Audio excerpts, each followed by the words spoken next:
Okay,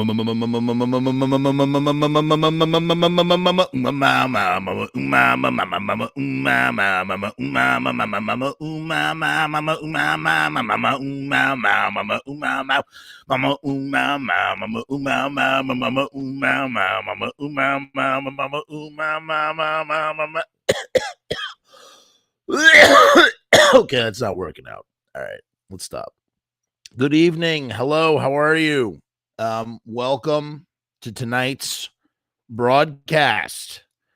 We are here to answer a question. That's not true. This isn't really a question. This is more of an opinion, weighing in 2 cents, 5 cents, 25 cents. I don't know, a bunch of cents. We're looking at a list. We don't look at too many lists on this channel. Maybe we should do more of that. What do you guys think? I don't know.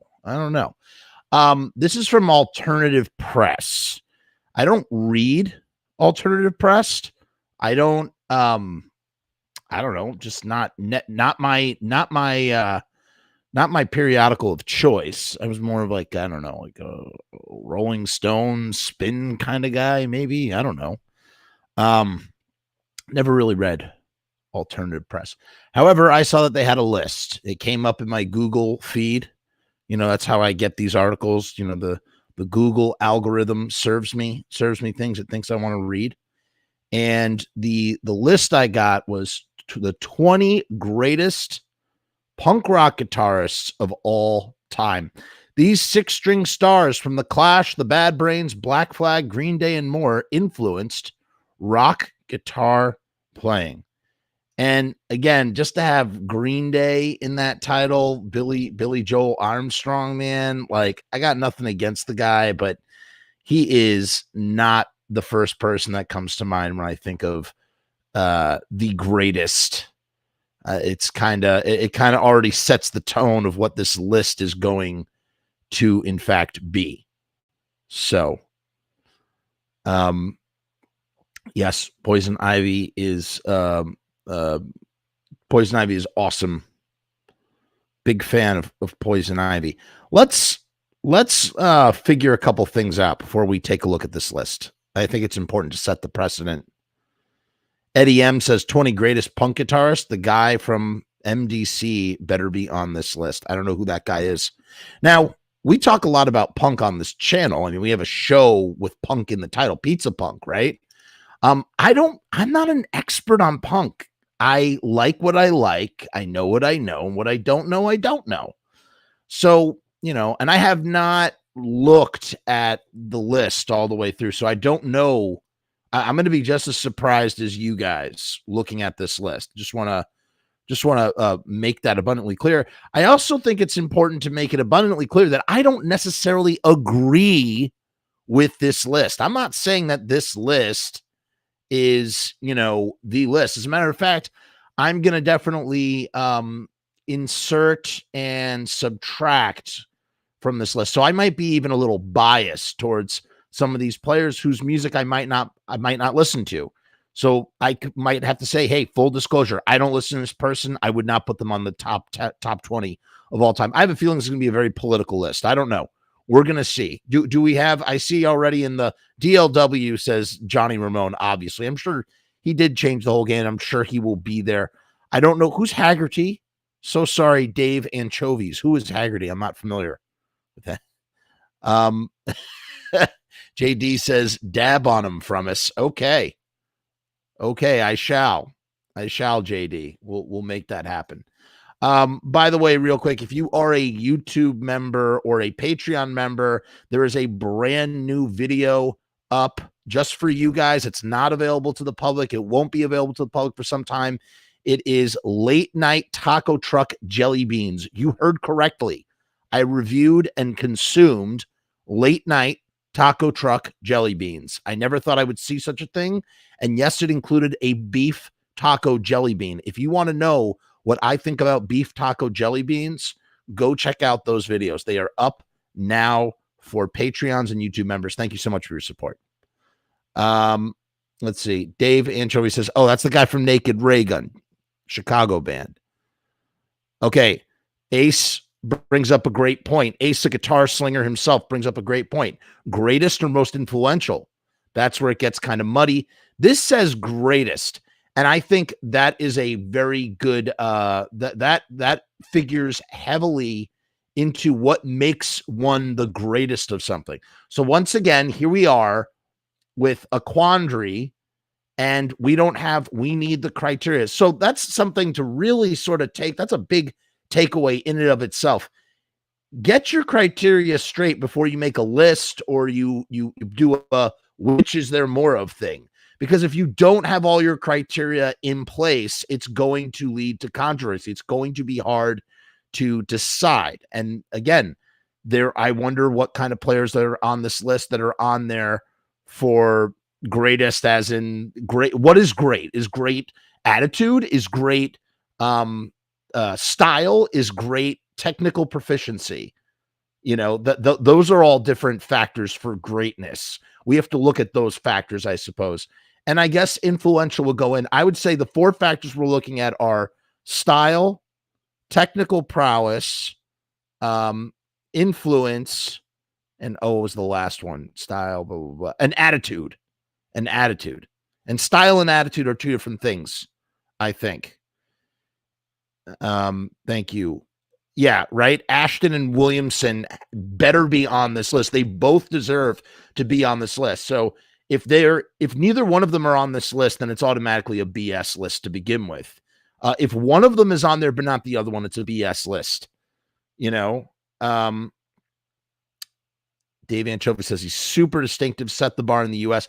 I've never really listened to Naked Raygun. Again, for anybody who's just joining us, hi. I don't have a monopoly on punk rock. I don't know all there is to know with punk rock. There might be players on this list who I've never listened to before. Okay. A says Steve Jones for both categories. I would imagine he would be on this list. I don't necessarily disagree. Top 20, I don't know. There's a couple other people I would put on. I don't know. We'll see. I mean, I don't want to take away from Steve Jones. Love Steve Jones. Read his book. Big fan of that album. I've never listened to his solo stuff, but big fan of that album. Pegboy, his influence is still around. Check him out and get back. Yeah, right. Dr. No from the Bad Brains. Of course, if Dr. No is not on this list, I'm going to set my house on fire. Why would I set my house on fire? Because Dr. No is not on the list. I will set this list on fire, this digital list somehow. Link Ray. You think Link Ray ought to be on this list? I bet he is not. Here's why I wouldn't include Link Ray. He may have been a proto-punk. He may be considered the earliest of proto-punk. Here's the thing. When you go far enough back, it's no longer proto-punk. It's just rock and roll, man. And rock and roll is punk in and of itself. That's why punk is so silly, because punk is just rock and roll, man. Rock and roll is a rebellious thing to begin with. Punk is a rebellion in a way, or a response to what rock and roll became. And it's a return to that original rock and roll spirit. So to call Link Ray a punk is both valid and also kind of not true all at the same time. Screaming Jay Hawkins, I call him one of the first punks as well. Not a guitarist, but, a punk. Could we say Glenn Danzig? He did write all the music and still does. I would not put Glenn Danzig as one of the greatest. No. I would put Bobby Steele on that list. I would not put Glenn. He does not tick enough of those boxes we were talking about. Dave says, I love Bad Brains and Dr. No, but I don't think of him as a trailblazer. I don't know if those. Paul Leary of the Butthole Surface, fine. Paul Leary, phenomenal guitarist, crazy guitarist, great producer too. But dude, Dr. No, he's totally a trailblazer, man. Totally an innovator. And you wouldn't have Dr. No without Steve Jones, partially. So there's a tip of the hat to Steve Jones, by the way. You're exactly, man. It is all rock and roll. That's right. Wayne Kramer better be on this list. But here's the thing: if you have Wayne Kramer without Rob Smith, not Rob Smith, Fred Smith, the other guitarist in the MC5, both of those guys were guitar slinging heroes. You can't have one without the other. Fred Sonic Smith is just as important as Wayne Kramer. Good evening to Rue Morgue. Wouldn't have Jones without Johnny Thunders. Super true. Johnny Thunders, you can see he's in my thumbnail. He better be on this list because Johnny Thunders, there are so many people that owe it to Johnny Thunders. And, Johnny Thunders not only was he influential, he was technically proficient as far as punk guitars go. Excuse me. It was a crazy burp. He had chops, man. He had chops, but the thing was about his chops, he had attitude. It was all about his attitude as well. Yes, I couldn't imagine Steve Jones not being on this list. Again, if I have a boat with only 20 seats and I have 40 guitarists, I mean, Steve Jones is not going to be my first thought on that list. I think Steve Jones gets a lot of credit that is due. But I don't know, man. I think his style, in fact, is quite derivative of Johnny Thunders. You can hear it. You can hear the DNA. You can hear Johnny Thunders all over that Sex Pistols album. Okay, all over it. That's not to take away credit from Steve Jones, but they toured together, right? Paul Leary. Yeah, Paul Leary is insane. And that's true as well. That's not punk. And I got to tell you, I have an idea of guitarists that most certainly should be on this list, in my opinion, but won't be because they technically not punk guitarists. But I think that they also fit into a plethora of genres all in one, which is what DLW David Lee Rath is saying here. Johnny Thunders 1000%, of course. Yeah, man. I mean, Sylvain, dude. Like, again, people think of Johnny Thunders as the guitar slinging hero, but Sylvain was the heart of the New York Dolls, man. He was the heart, and he wrote a lot of material, so Dave has to get a drink for this one. Lynn says Johnny Ramone. We're gonna try to get to the bottom of these cups. Yes, Rick Agnew, man. By far one of the greatest punk guitarists of all time. Nobody sounds like him. Sure. And then I was talking about this with Ace. Go check out my Pizza Punk episode with Ace Von Johnson in the comments. We were talking about how then Rick goes and he writes the music for Christian Death, which is like if you've never listened to this album, you must certainly. It is imperative that everybody picks up. You can't see it because of the reflection. It's imperative that everybody picks up this album. All of the music is written by Rick Agnew, as you can see right here. So in addition to all of his punk rock credentials, he's also doing Christian Death stuff, which is just awesome. Oi? We have Davey Havoc's wife is in the crowd. Oi. Agreed. Agnew created the OC sound, says Ace. Kurt Cobain. Whoa. That is controversial. But he would also be one of those guitarists. He's like, it's not, would not be considered to be a punk guitarist per se, but definitely has that punk attitude. Yeah, dude. Ron Ashton has gots to be on this list. It would be insane if he was not on this list. Oh my God, Angus, dude, Peter Shelley of the Buzzcocks totally needs to be on this list. Big Buzzcocks fan. Danny Sugarman. Captain Sensible. But you can't, but what about no Brian James without Captain Sensible? This list becomes very crazy when you only have 20 slots. Everybody is coming up with great names. Pig Champion. Oh God, can't get to the bottom of these comments. If you consider a guitarist punk rock, then they actually only play 3 chords. The Slayer hippie. Like when Green Day started out, yeah. Bones from Discharge better be in there. I've never listened to Discharge. I don't know who Bones is. Fast Eddie Clark. He joined Punks and Metalheads with Lemmy and Phil Taylor. Now, while Motorhead is punk adjacent, would you call it punk per se? Maybe with punk attitude? I don't know. I don't know if you could put Eddie Clark on that list. Rocky from Tendencies, perhaps. Rocky George. You're referring to Rocky George, who also played with one of my favorite bands, Fishbone. For those of you who do not know Fishbone is, go seek them out. Ace says, I'm not saying he's the greatest, but based on the criteria, I would say Mike Ness. I would say Mike Ness I would imagine that he could take one of those slots. Would he be on my list? No, not personally. I don't really listen to Social Distortion, so but not saying that they wouldn't necessarily put him, that he wouldn't necessarily be put on a list. Wouldn't be on mine personally. Whoa, Rocky was third best in ST. Dang. I put everything on rock and roll. Brian James. I didn't even need to read the list. Everybody's weighing in. This is awesome. Brian James is great. His tenure was just short-lived. Definitely would include him if room permits. Actually, I think it was Ace. Once again, that episode Ace mentioned. I didn't know this. That Brian James wrote most of the music on those first two damned records. Oh, great call. Billy Zoom of X. You can't have a list of 20 greatest punk rock guitarists of all time without Billy Zoom, even if Billy Zoom and I disagree on a lot of things. Cheetah Chrome deserves a mention. Absolutely. Could not agree more about Cheetah Chrome.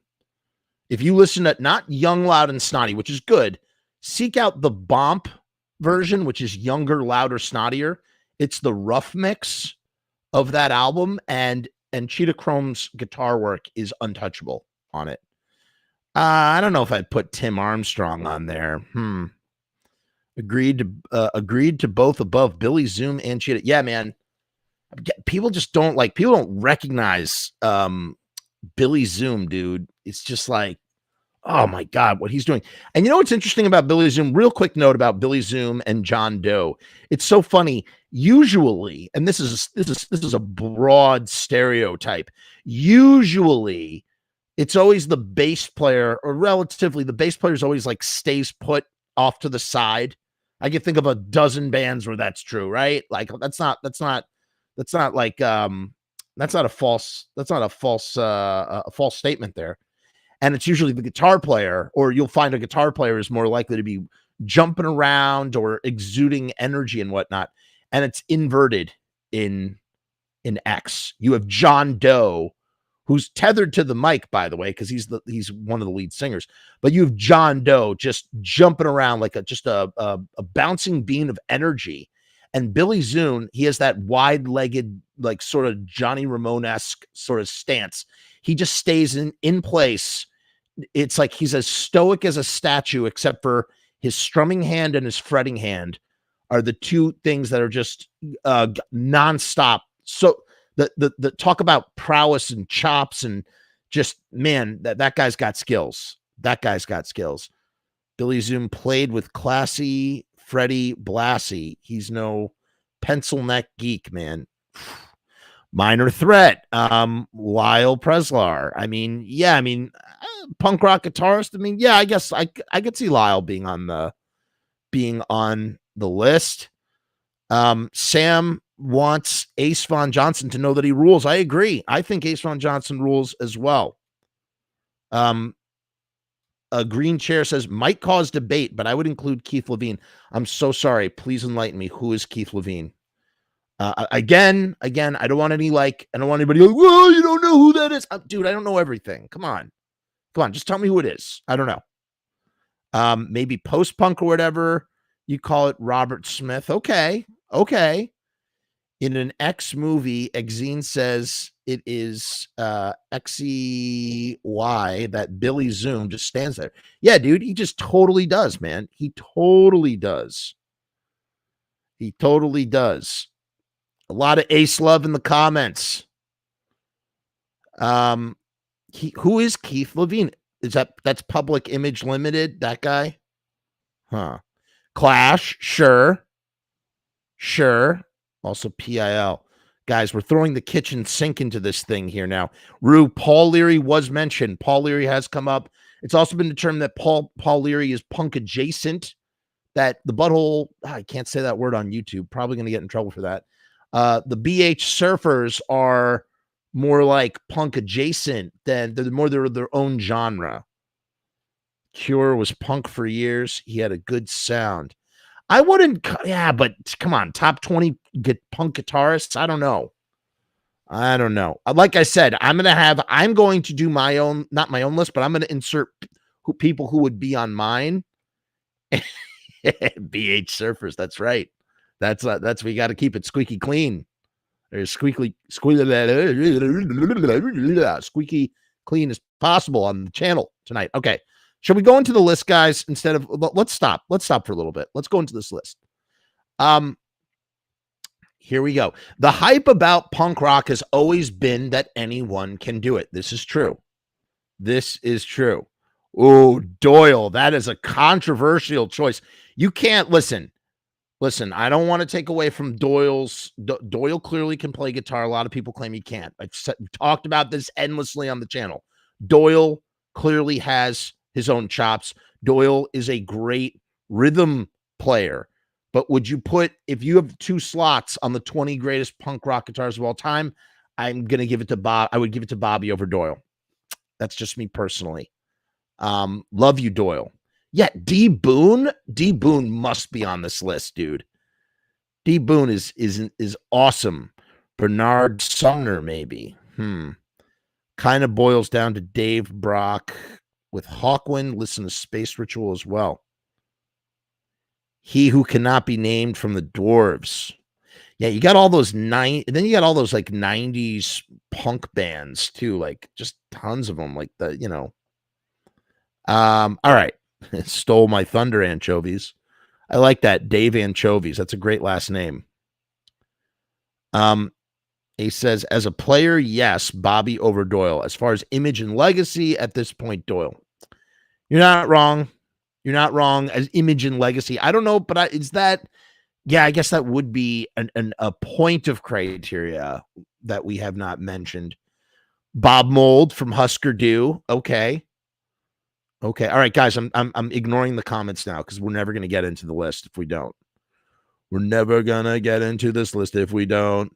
I got to stop looking at the comments right now because I really want to get into this list. So we're going to look at the list. All right. The hype about punk rock has always been that anyone can do it. That's very good. That should be like the number 1 criteria, right? When judging someone's chops or skills.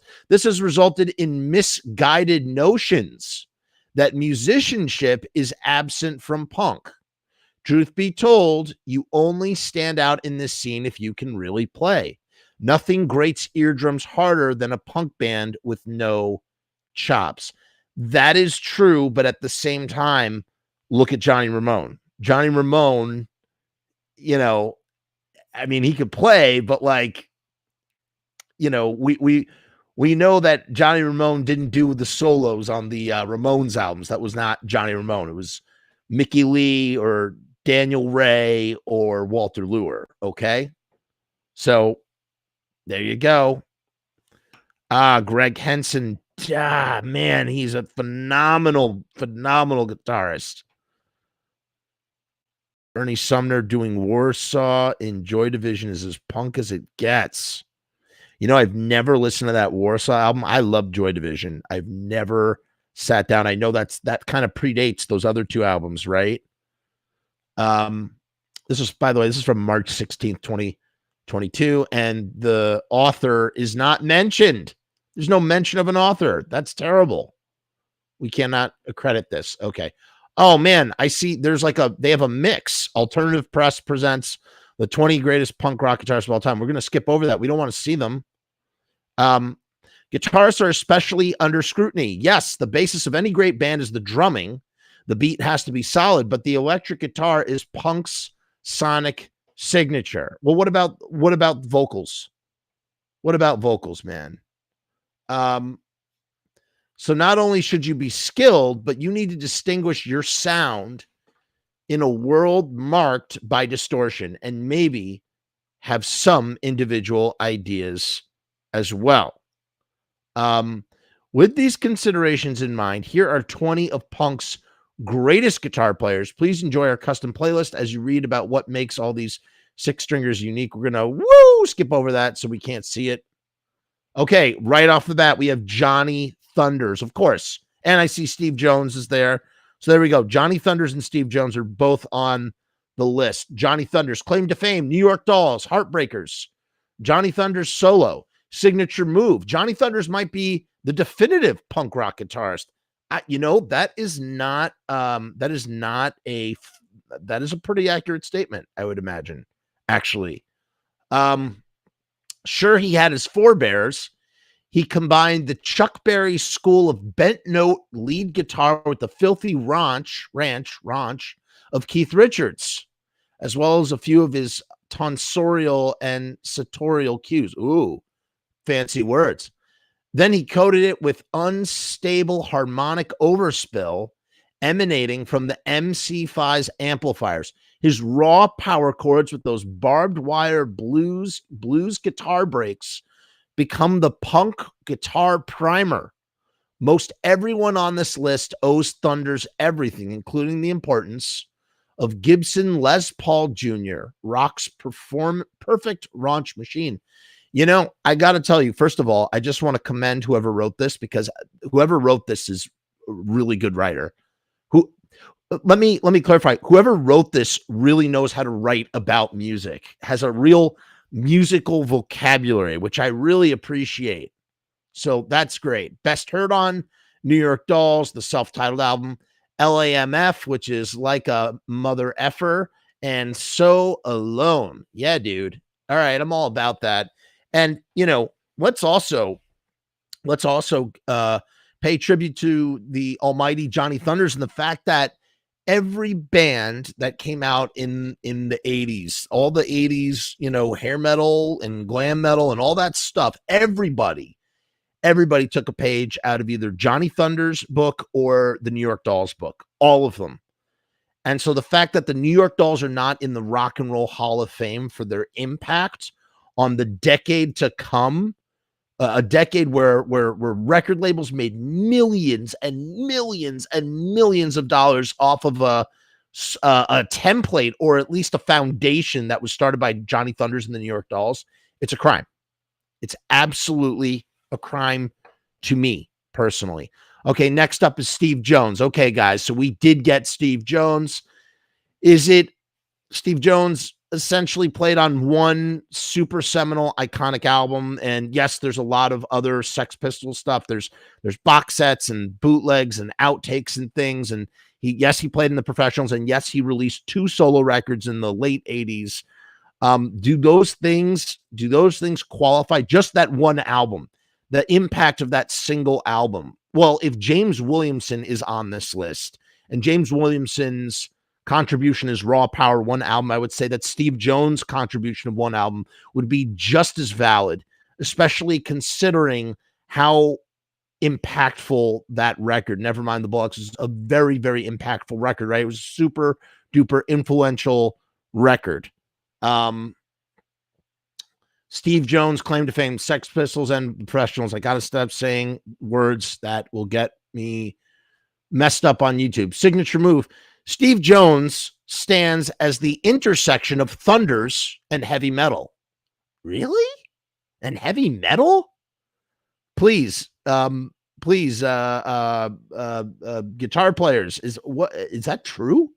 Is that true? I gotta send you that set I did with Sylvain. I think there's video online. Gotta be a stand-in for Johnny Thunders that night. That's awesome. Please send it to me. I want to see it. Yeah, we already mentioned Lyle.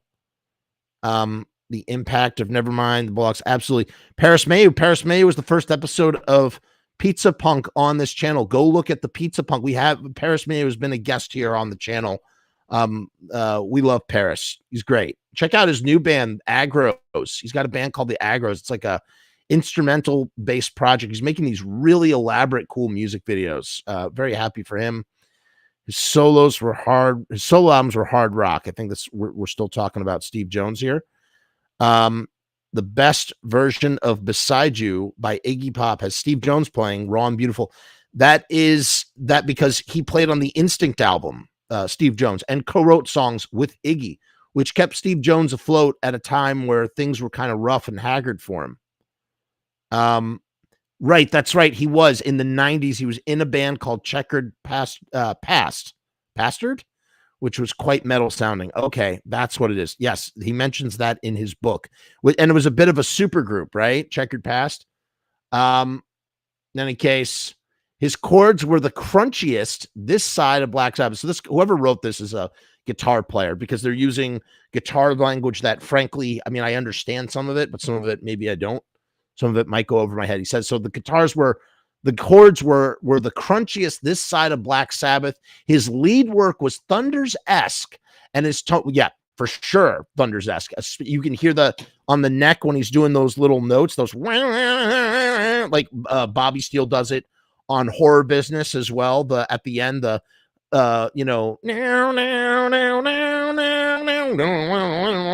can't verbalize that, but you know what I'm talking about. That is like such a Thunders move, and both Steve Jones and Bobby Steele would do that. So his Thunder-esque, he was Thunder-esque, and his tone was huge and rich, even live. He accomplished all this with a Gibson Les Paul custom, originally belonging to the Dolls. Sylvain probably procured via Malcolm McLaren, who managed the Dolls in 1975, and a Fender Twin reverb pilfered from Bob Marley and the Wailers. Now I know how he got that, because Steve Jones was big on nicking. Nicking is what you would call stealing in England. And Steve Jones used to go down to like the Hammersmith Ballroom, I think it was called, or whatever. He stole one of David Bowie's amps. He stole a lot of gear.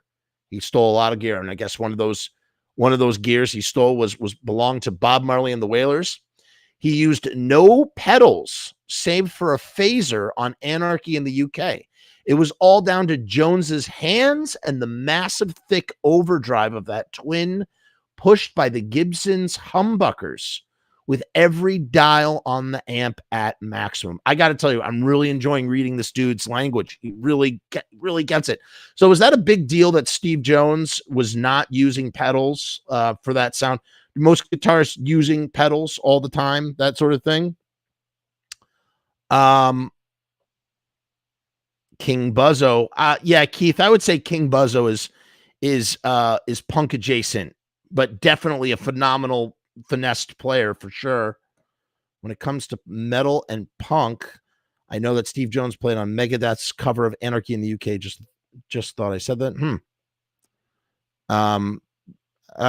Vinny Stigma from Agnostic Front. Okay. Yeah, that's cool. All right, so never mind the Bullocks. Here's the Pistols. There you go. Next up, we got Mick Jones on this list. Mick Jones from The Clash.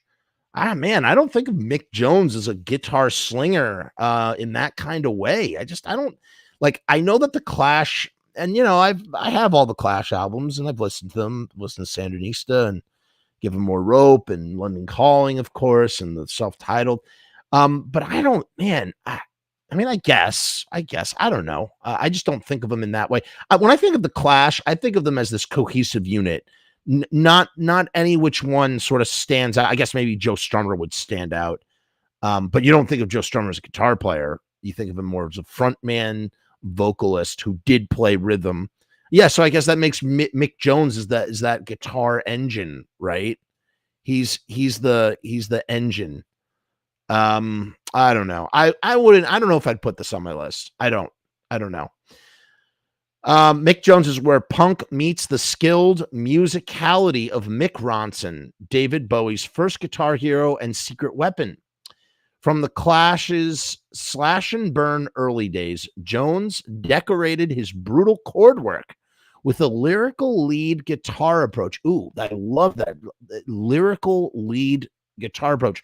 What does that mean? Does that mean that his lead guitar is sort of in line with the vocal melody? A lyrical lead guitar approach that sang more than it screamed. You know who that sounds like? That sounds like my personal guitar hero, friggin' Joey Santiago of the Pixies, who would be on my list. That was my secret upset pick. If I'm making picks, Joey Santiago, baby. Joey Santiago, he's got punk chops. Listen to Island de Encanta off of Come On Pilgrim. That super punky song. Joey, just go listen to Joey Santiago. Go listen to the Pixies, man. Go listen to the Pixies. His notes, they're punk adjacent. You wouldn't call them punk. It wouldn't belong on the list, but he'd be on my list personally. Just on mine alone. That's just me, okay? That's just me. Let's see here. He used very musical sustain and feedback on key tracks such as Clash City Rockers and London Calling. Most importantly, like Ronson, Jones arranged expertly. Witness the guitar arrangements on their cover of Junior Mervin's Police and Thieves. The riff was broken. Joe Strummer coming down hard on a 1 and 2, with Jones replying with distorted upstrokes on 3 and 4, and that is Jones's arrangement. Mick Jones was a Jew, by the way. The Jews love to do that. By the way, in case you don't know, if you ever hear me notate who is a Jew, it's just because Jews love to point out other Jews, meaning like, just as a point of pride. I don't know how else to describe it, but you'll always hear that if you're friends with any Jews out there. They're always saying, "Oh yeah, did you know he was Jewish?" So it's just like a thing. I can't describe it. He's part of the tribe, though. The riff was broken. Joe Strummer coming down hard on 1 and 2 with Jones replying. We already read that. No other early punk band enjoyed such musical sophistication. I think that's what I was at a loss for words before when I was talking about the Clash. The Clash have a musical sophistication to them that you don't see in many other punk bands. Where maybe it's more about like attitude or chops, like punky chops per se, but that musical sophistication reaches its peak on something like Sandinista, which is very eclectic and really sort of moves away from that whatever more punk rock sound that you have on the first album, or even London Calling. I guess. Let's see the comments here. Yeah, we got Vinny Stigma. No Clash. Come on, that's a stretch. So Dave Anchovies is not buying it. Yeah, Jones definitely had good reggae licks, and those dudes love doing some reggae stuff. Because I mean, reggae and ska were very, very prevalent in England at that time. You hear Don Letts, who's in Big Audio Dynamite with Mick Jones, talks a lot about that in punk documentaries. You always hear him bringing it up. Bob Marley has the song Punky Reggae because he went over to England in the late 70s and mixed around with the punk rockers a little bit. Pop band, it says Dave Anchovies, referring to the Clash. Yeah, I would say that. Does that make them the first pop punk band? No, that would go to the Descendants. Rennie says Greg Ginn and Klaus Fluoride. I thought Klaus is bass player, not a guitar player. That would be East Bay Ray, I would imagine. Both of those guys would be on this list, I'm sure. Sorry, my favorite are all New York hardcore. The best tone I've ever heard on a punk LP is F the System. The tone is screaming nasty, awesome. That's cool, man. We are not yucking on your yums. Here you go. Here's another vote for Mike Ness. I knew you were going to mention Joey. Old Joey Slings. I was his friend. I was a friend of his on Facebook and also with Black Frank Black. Yes, I'm friends with both of them as well on Facebook. Yes, but they're rock, not punk per se. Rue, I didn't know you were down with the Pixies, man. That's awesome. Matt says they're rock, not punk per se, but that song, The Sad Punk, is pretty punk. Dude, I could give you already. All right, hold on. We got to stop real quick because I got to give this dude a list of punk as F songs. First of all, you have Isla de Encanta, Me Voy, Donde No es Sufrimiento. You have Vamos. You have Something Against You. You have The Sad Punk. You have rock music. Hey, You Know Me, Mikanose. You have Crackety Jones. Debaser is very pop oriented, but it's got a punk tinge to it. There Goes My Gun. There Goes My Gun is brutal. I would even put what else would I put on there? Maybe Head On by their cover, Jesus and the Mary Chain cover, I would put on there. I had me a vision. There wasn't any television. I would put distance equals rate. Distance equals rate times time would be on there. In terms of the punk elements in Pixies music. It's there. It's definitely there. It's adjacent. You could not technically, Joey would not belong on a punk rock list, but he would be on my punk rock list, hands down. We got Ted Falcone from Flipper. Okay. East Bay Ray for sure. I have a feeling he made this list. Wink. Somebody's peeked ahead, it seems. Dave Anchovy says, one of the many bandwagons jumped by the Clash. They don't hold up. I meant Johnny Marr, pop band, Smiths. Okay, gotcha. Right. Johnny Marr's from the Smiths. Yes, with Morrissey. East Bay Ray is Crazy Loud live. Bob Durwood from Generation X. Oh yeah, River Euphrates, dude. Yeah, Dave, you know your Pixies. River Euphrates for sure. Thank you. Okay, we got a Frank Black fan. That's awesome. Off of Teenager of the Year, Frank Black's second LP, which you must all check out. Theliosacracy. I've never said that word out loud, but that is a great song. And is definitely got punk chops in there. It's there, man. How about not Nimrod's Son, but the Holiday Song? The Holiday Song for sure. And what about off of the Purple Tape, In Heaven, Lady in the Radiator song? Not when Kim Deal sings it later live, but the original Black Francis version. Whoo! Tame off of Debaser. Got hips like Cinderella. Must have been having that good shame. Talking sweet about nothing. Cookie, I think you're tired. Oh my God. So good. He would be on punk. Talk about punk vocals. Nobody can scream like Black Francis. But is that punk though? I feel like they're outside of that. They're outside of that box, so they would not count. Technically, let's move on. I'm getting sidetracked here. But best heard on the Clash hits back. Okay. Up next, Johnny Ramone. Like we didn't know that was coming. Claim to Flame, the Ramones, of course. Ramones. Johnny Ramone might be an even bigger influence on punk guitar than Thunders. I would say yes. I would say on the Mount Rushmore, you would have Johnny Ramone at the tippy top. And here's what's funny about all this. Johnny Ramone was not a technical player, and Johnny Thunders could play circles around Johnny Ramone. However, wherever Johnny Ramone played a show, a punk band would pop up in its place. The Ramones are not just one of the most influential punk bands of all time. The Ramones are one of the most influential bands of all time. Absolutely in the top 5, maybe even second after the Beatles.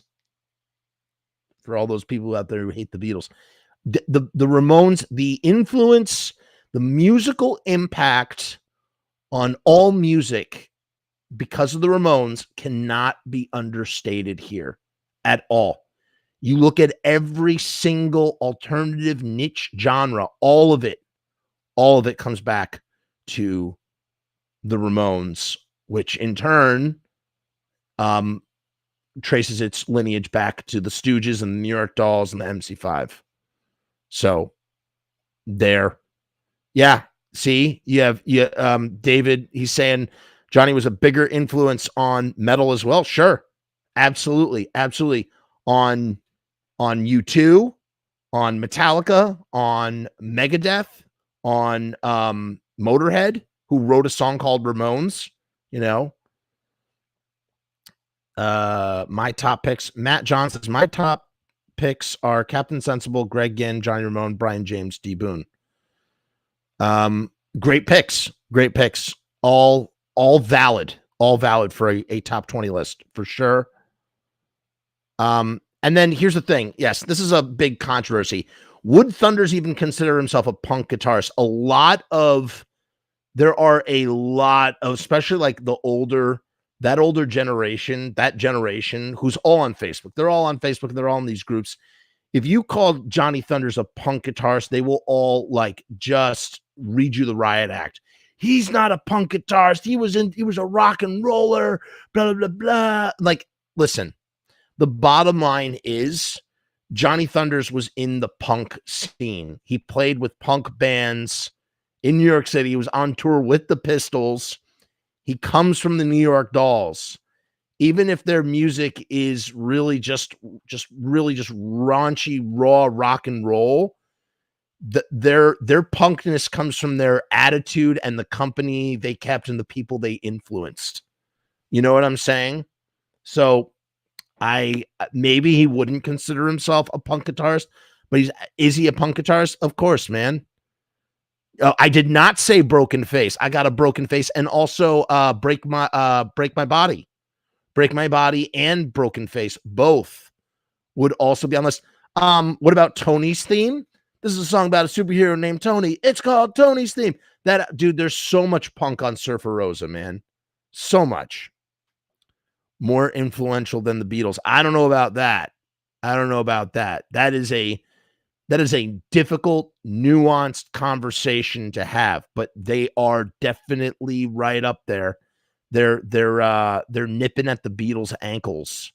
Like, seriously, the Ramones, and it's funny, this notion has really only become prevalent in the last 20 years after the Rock and Roll Hall of Fame. In the 90s, nobody, you said that to someone, they'd be like, yeah, sure. Or if someone was in punk rock, it'd be like, oh yeah, of course. But the average person would not, I don't think would be able to comprehend or grapple with that, you know. Most of these probably wouldn't want to be called punk guitarists. That's true as well. May I ask why why the punk is with the and? Am I not supposed to say punk? Are we not allowed to say punk anymore? I don't know. Somebody update me on the on the latest words I'm not supposed to say. No, I'm curious to know why you have punk crossed out like that. Hello. Yeah, the dancers entered the building. Ivan Julian and Richard Quinn. Robert Quinn? Is it Robert Quinn or Richard Quinn? From the Voidoids, man, who also played with Lou Reed.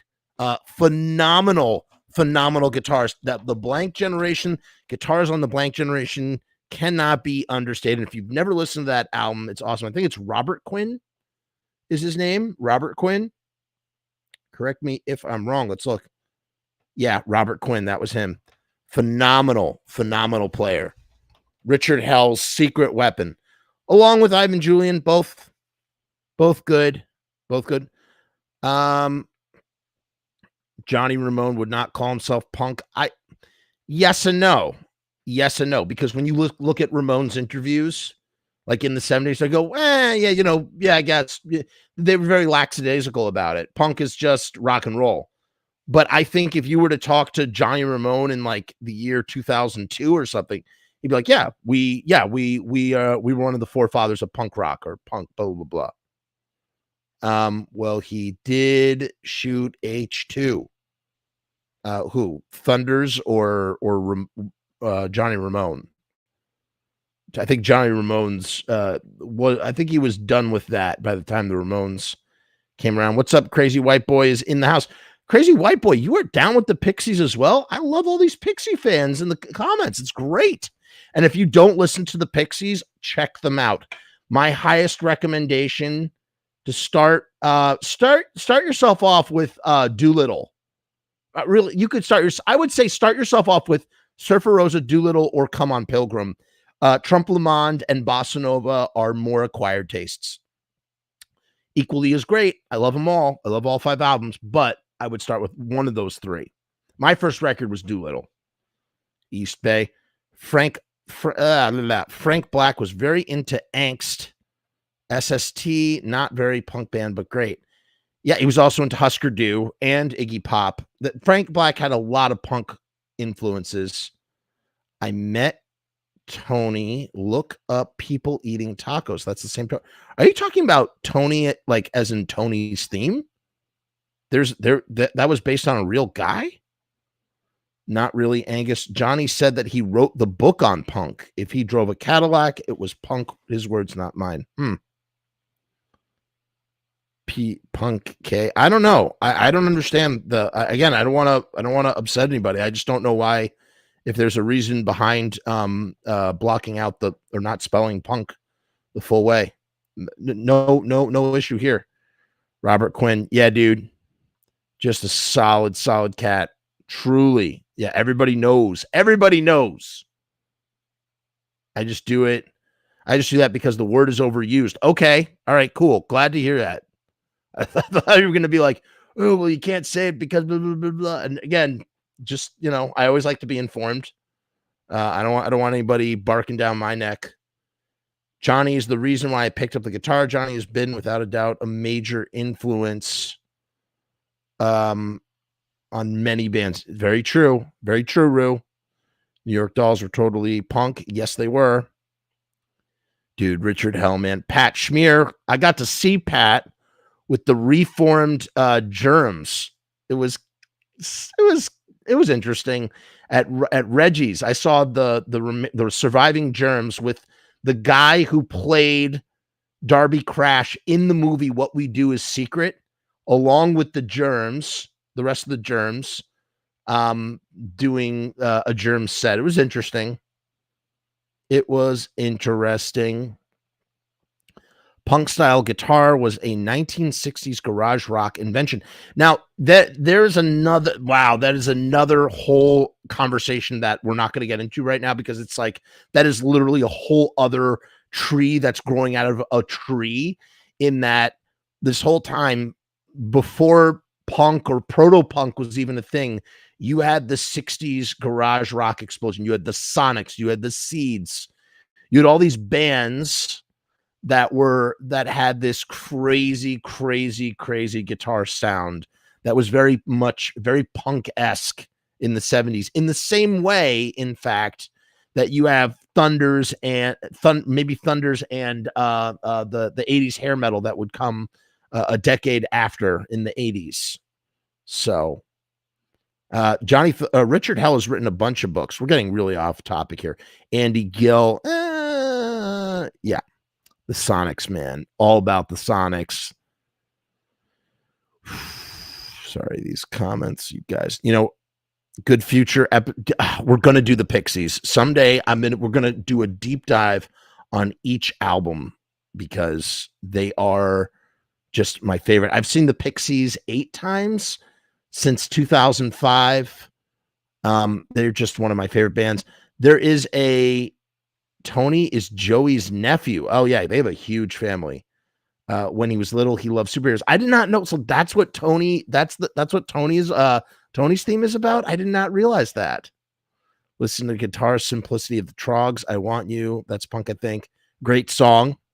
I like the word grunge though. Okay, guys, these comments, too many. Yes, Nuggets.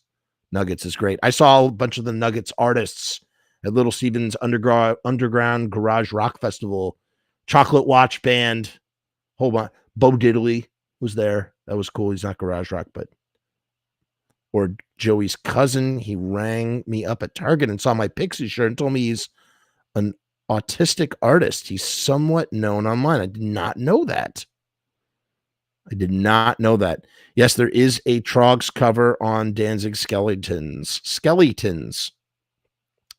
The fake Germs. That's what it really is. The fake Germs. Pat is awesome. Big fan of Pat. This thing is killing me. All right, let's keep going, guys. Getting out of. Damn, I got here late. What's up? Minister of Darkness? Got to shout out James Williamson from the Stooges. Of course you do. All right, let's keep going. So Johnny Ramone might be an even bigger influence on punk guitar than Thunders, yet Ramone is as much of a child of Thunders as the rest of this list. Interesting. Except he took the Doll's advent as permission to play his own way, which meant that he skipped over the Les Pauls and Fender Stratocasters dominating rock, favoring a Maserite, I hope I'm pronouncing that correctly, Ventures model purchased for $50 on 48th Street. And I don't know if it's that $50 one, but he had 3 of them, and one of them, which was he used from 1978 to 1996 and played on 1,985 shows and recorded 15 Ramones albums that sold for $1 million. $50 investment for $1 million return. He excised blues influences and lead guitar. He reduced rock and roll guitar to a relentless chainsaw drone. This is true. Accomplished via viciously downstroking 2 bar chord positions, playing up and down the neck, fed through Marshalls, cranked to maximum distortion. This became punk's standard rhythm guitar method. This is true. Best heard on Rock in Russia. And, you know, the bottom line here is, and as much as we're talking about all of the, for instance, the intricacy of Joey Santiago's angular guitar playing, Joey Santiago might as well be considered the Marquis de Sade, because what he does to his guitar must be considered torture. Why? Because he has found a way to make a guitar cry like a human being, cry and scream and wail with emotion. Joey Santiago is a guitar player who sings through his guitar. That's the best way to describe him. One of the best, most unique, interesting, quirky guitar players with such a unique style, a signature style, all of his own. And what Johnny Ramone's signature style that was all his own was this idea, this notion of brilliance in simplicity. And it's so true. If any of you are artists or make art or create things, I think you might relate to this concept of looking at something and admiring it for its simplicity. Things don't always have to be so complicated, you know? And yeah, friggin' Johnny Ramone is the personification. There you go. James Williamson, claim to fame, Iggy and the Stooges. James Williamson essentially plays on one album. Does he play on more than one album? Yes. I mean, he played on the Reformed Stooges album, Ready to Die, and he plays on Kill City, which is a Iggy Pop James Williamson album. Although I will contend, I will fight, this is a hill I would die on, that is not actually the real 4th LP of the Stooges. Okay? Some people like to say no Ashtons, no Stooges, and it's not that I don't disagree. However, on Ready to Die, you have no Stooges. I mean, you have no Ashtons, okay? They're both dead by that point. Rock Action, aka Scott Ashton, the drummer, and backbone and heartbeat of the Stooges, and Ron Ashton, guitar player, demoted to bass player, promoted back to guitar player in his own band. Again, for the reformed Stooges, he also passed away. I mean, these guys definitely make up the makeup of the Stooges. But if you're going to call an album with James Williamson and Iggy Pop as the 4th or the 5th LP, then really you can call it the 6th LP, and you can call Kill City the 4th LP, especially because all of those songs, or a significant portion of those songs, were Stooges songs. They were Stooges songs that were being reworked as Iggy Pop songs. So I don't know why I said all that, but that he played really on one album that is this work that inspired so much. He is right alongside Steve Jones in that way of playing on this really important record that turned everybody on to music and to punk or punk style playing or whatever, punk, the proto punk, whatever, however you want to phrase it. And yes, there are a lot of studio sessions and studio outtakes featuring James Williamson. He played on many songs, many Stooges songs that were never properly recorded. And of course, James would come back, 3 decades later after a career in Silicon Valley as like a computer chip executive and and record some of those songs without Iggy Pop. By the way, you can find those albums. They're out there. They're out there in the ether. It says here, the Stooges had 2 guitar players at one time working in unison, eventually one making way for the other by switching to bass. So there are a bunch of crazy lineups of the Stooges in between the two big lineups, or the 2 major lineups are as follows. You have Iggy Pop, you have Ron Ashton, you have Dave Alexander, and you have Scott Ashton. Then Dave gets fired after the Goose Lake fiasco. For those of you who are Stooge heads and know Stoogeaholics, shout out to Nicky Pop. Know about the Goose Lake fiasco that got Dave Alexander fired, and he died shortly thereafter. And then what happened was you had Billy Cheatham, you had a bunch of Zeke something, Scotty Thurston, the guitar player, he comes in, no, piano player.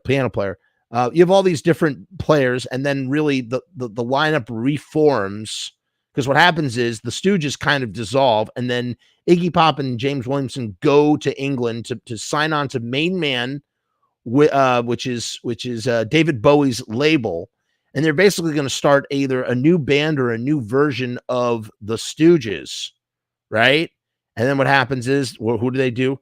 They call up, as Iggy would affectionately title them on The Idiot. For those of you who don't know, the song Dum Dum Boys is actually about the Ashton brothers. That's what Iggy thought of them, as his Dum Dum Boys.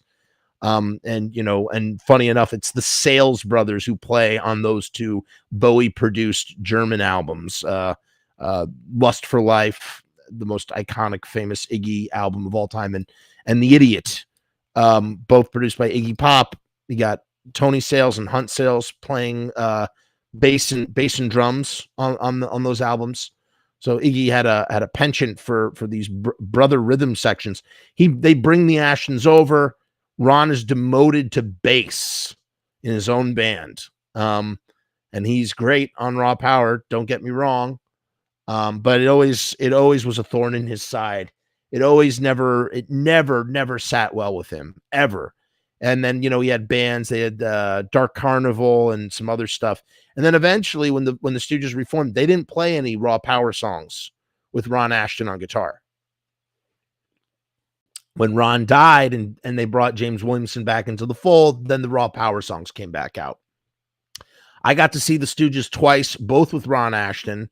I never got to see the Stooges with James Williamson, one of my biggest regrets in life.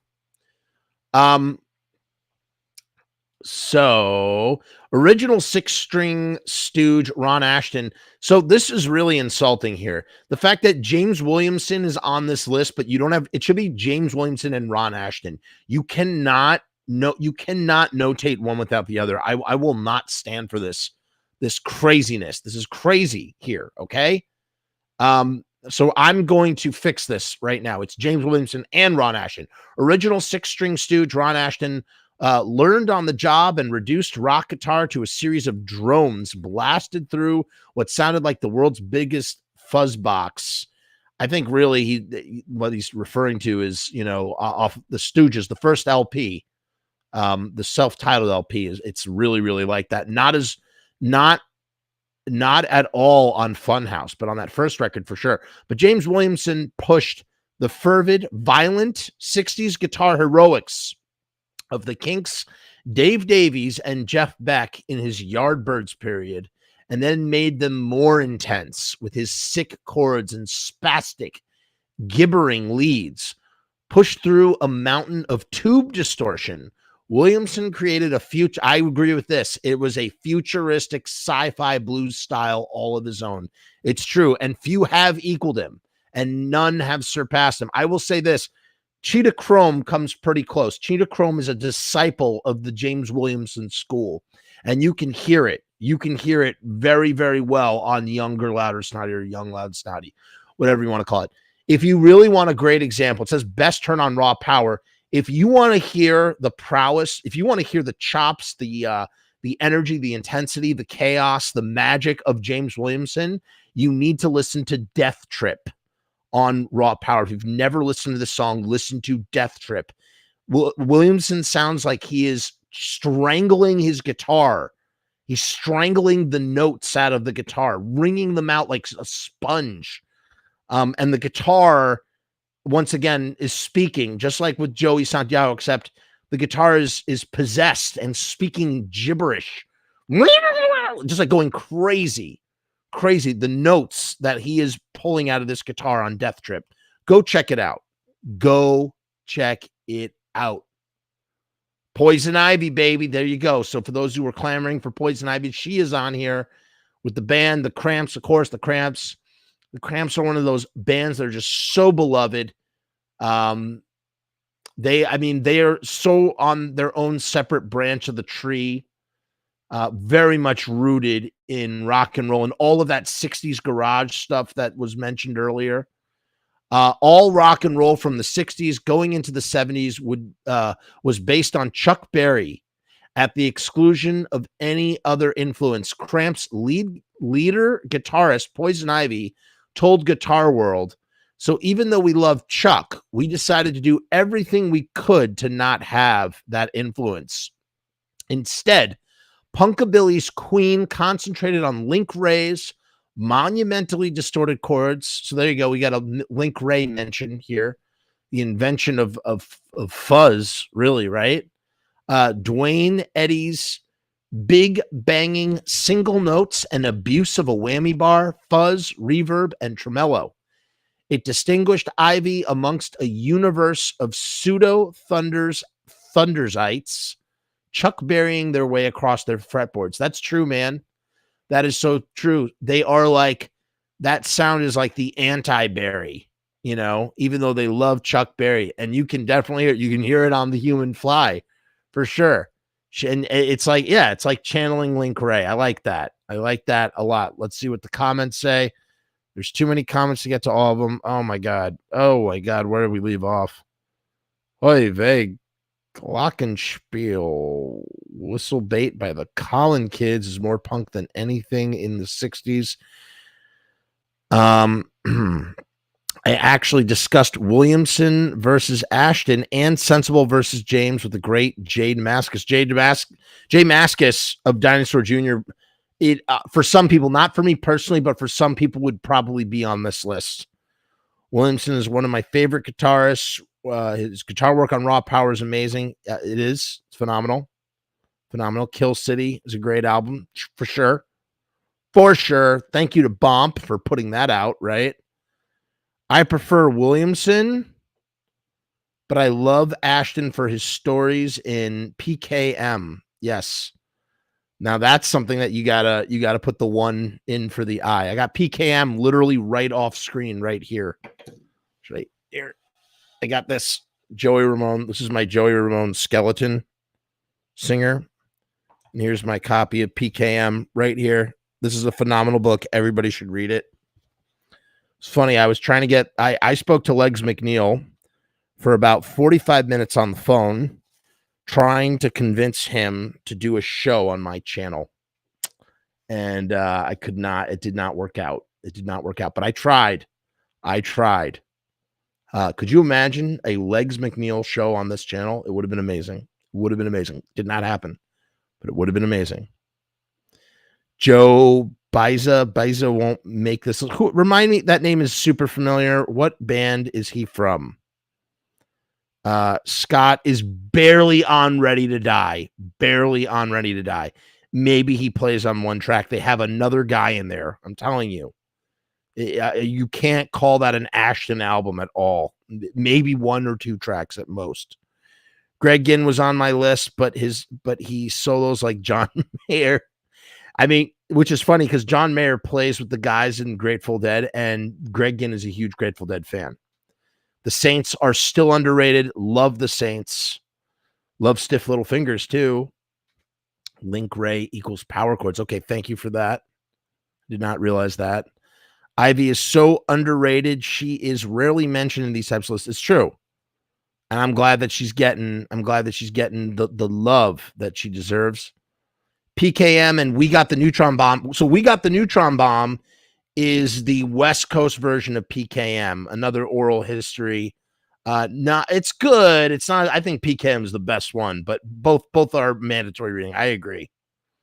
Give it time. You'll get Legs on here. I really pitched him. I spoke to Legs, and you know what he was playing me excerpts from his archive. I pitched him and everything. Maybe I will show you guys someday. I don't know. We'll see. Maybe the Patreons will get to see what I'm referring to. Saccharine Trust. You got right, Saccharine Trust, right? Yes. That the SST band. That's who you're referring to, Joe. Right, Bobby Steele. That's what I'm saying. Bobby Steele. Whoa, Bernie from Funkadelic. And Frank Zappa. Wow, Zach is eclectic and all over the board here.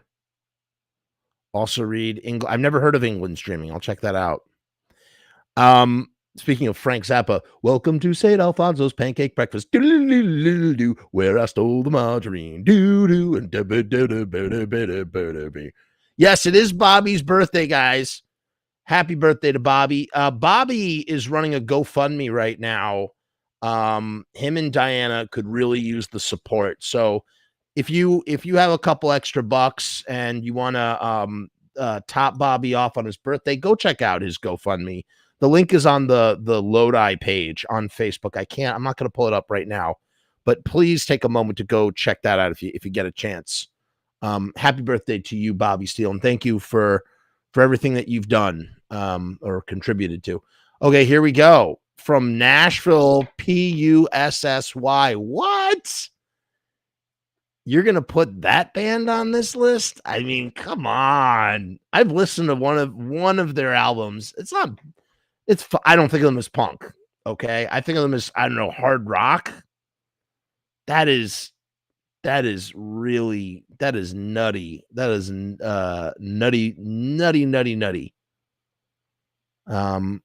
Funk, a great 90s to 2000s punk book. We Never Learn by Davidson of the New Bomb Turks. Yes. So Eric Davidson was on Pizza Punk on this channel. Go check out the Eric Davidson episode. It was so great to have him on as a guest, and we talked a lot about We Never Learn, which is back in print now. Go check out, go pick up a copy of his book. I'm a big lover of the New Bomb Turks. Snap Decision is one of my favorite songs of all time. And he hates talking about that song, and I did not get a chance to really talk about it with him. I really wanted to.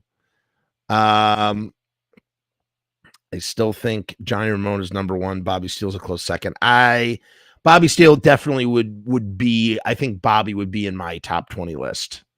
For sure. Their PG rated name is Bashful Puppy. Is that for real? Is that like a real thing? Dude, New Bomb Turks are awesome. Awesome band. I was very fortunate. They rarely play these days, and I got to see them live. In when did I see them live? Like 2014, 2013 in Brooklyn. Phenomenal. I've tried to get Cheetah on here. I've tried.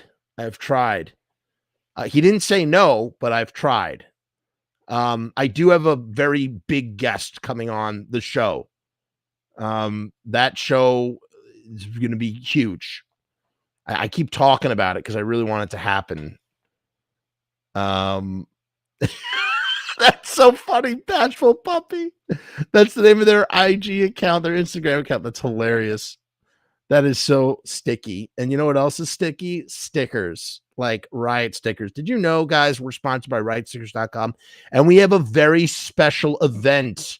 A contest is coming for riotstickers.com. I'm telling you guys about it now. I actually just got an email from the sponsor tonight about it. More about that very soon. So I'm just going to be lackadaisical. Look, riotstickers.com.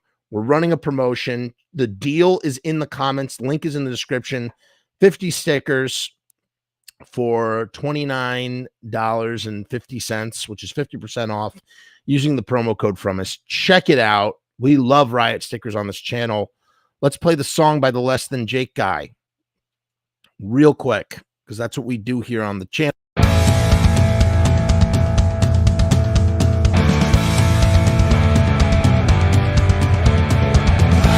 make stickers, banners, and buttons too, posters and promo cards. There's nothing we can't print for you. From stage backdrops to bass drum heads, we can print on shirts, we can print on hats, we can print on pants. Cheap prices and high quality, quick turnaround times and free shipping. We also offer free artwork support, great customer service, and so much more. RiotStickers.com, Riot Stickers, we are the bomb. RiotStickers.com, Riot Stickers, we are the bomb. RiotStickers.com, Riot Stickers, we are the bomb. RiotStickers.com, Riot Stickers, we are the bomb.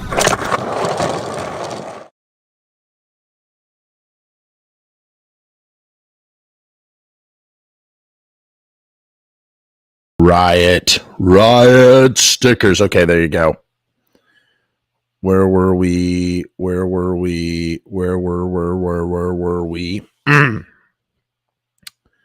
Okay. Yeah, of course. Stephen, I don't know how to say his name. Egerton from the Descendants. Phenomenal guitar player. Also does a great job playing Gin songs in Flag. Love that dude. And apparently he's a big fan of the Paradise, which I think is stupendous because that's one of my favorite movies.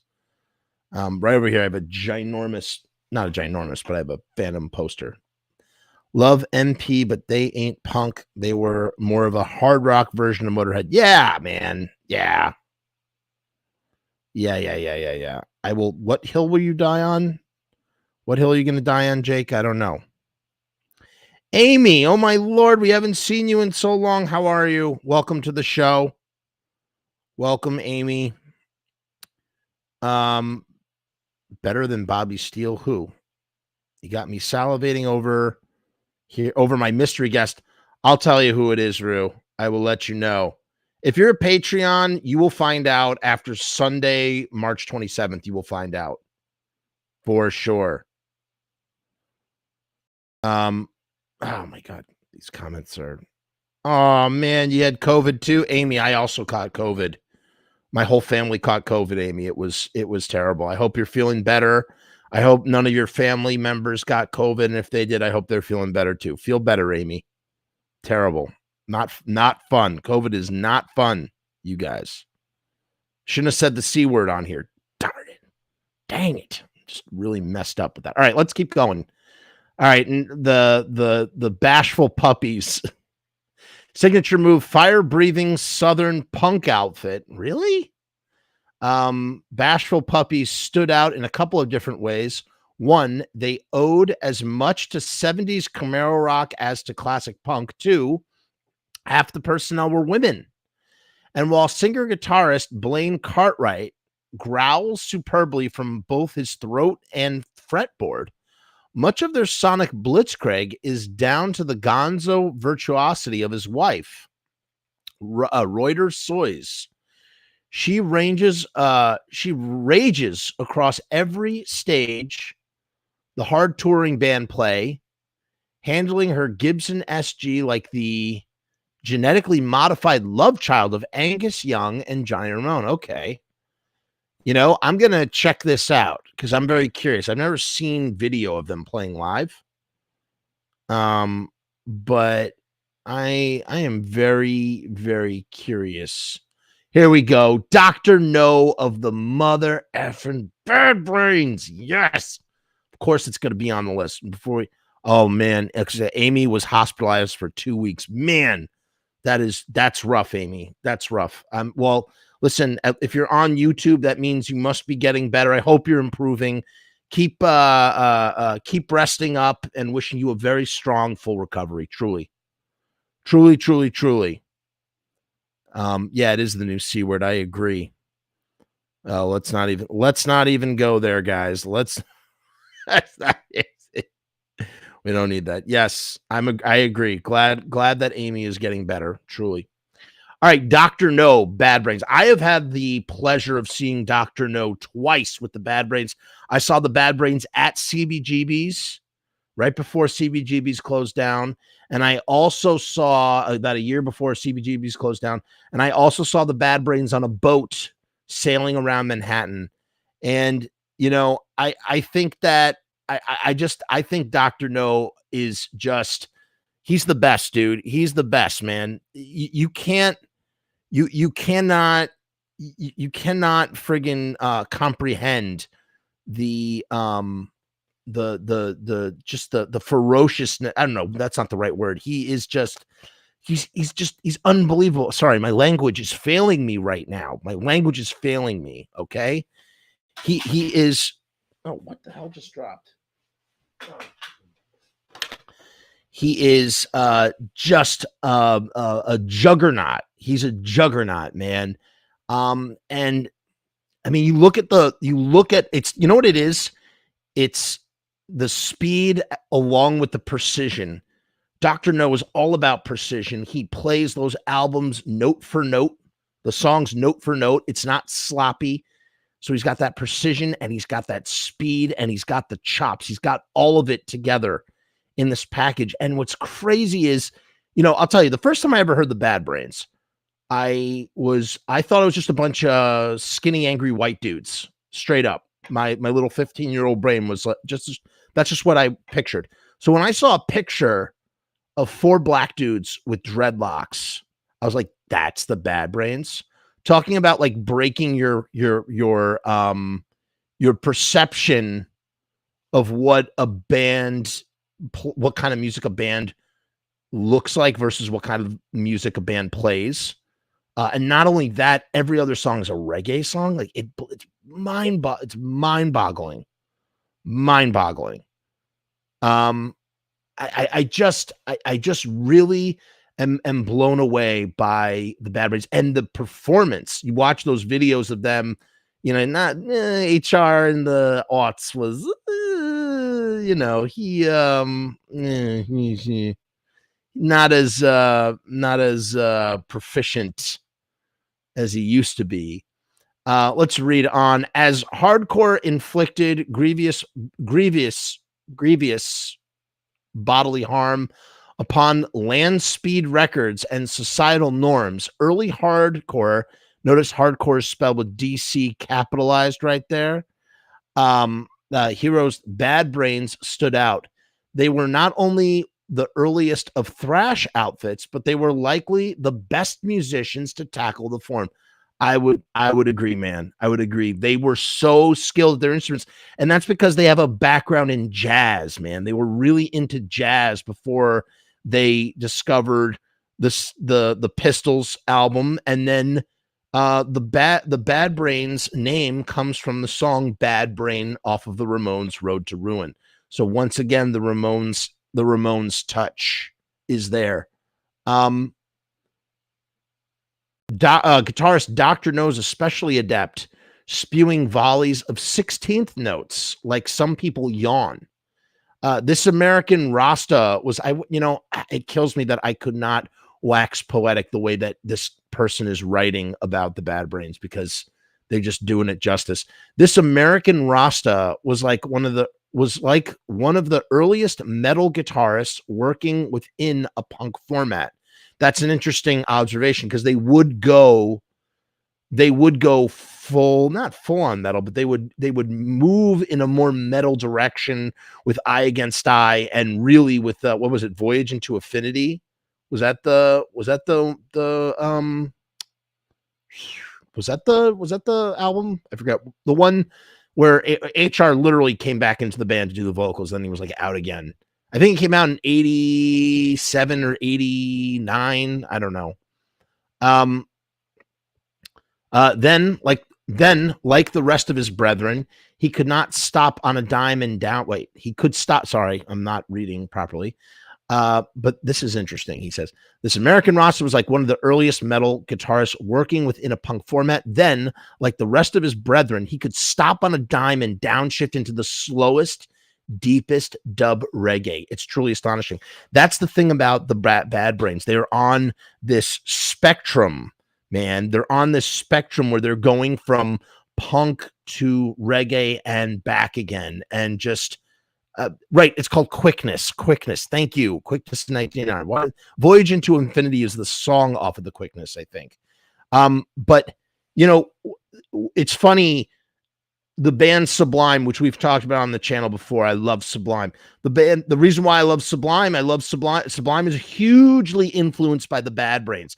They would take the Bad Brains formula and Bad Brains go from punk to reggae, and they're like, hey, what if we put ska here? And then we use ska as a bridge to go back from the punk to the reggae, back and forth, and then do it with some hip hop thrown in for good measure. All of that should be, sorry, why can't I talk?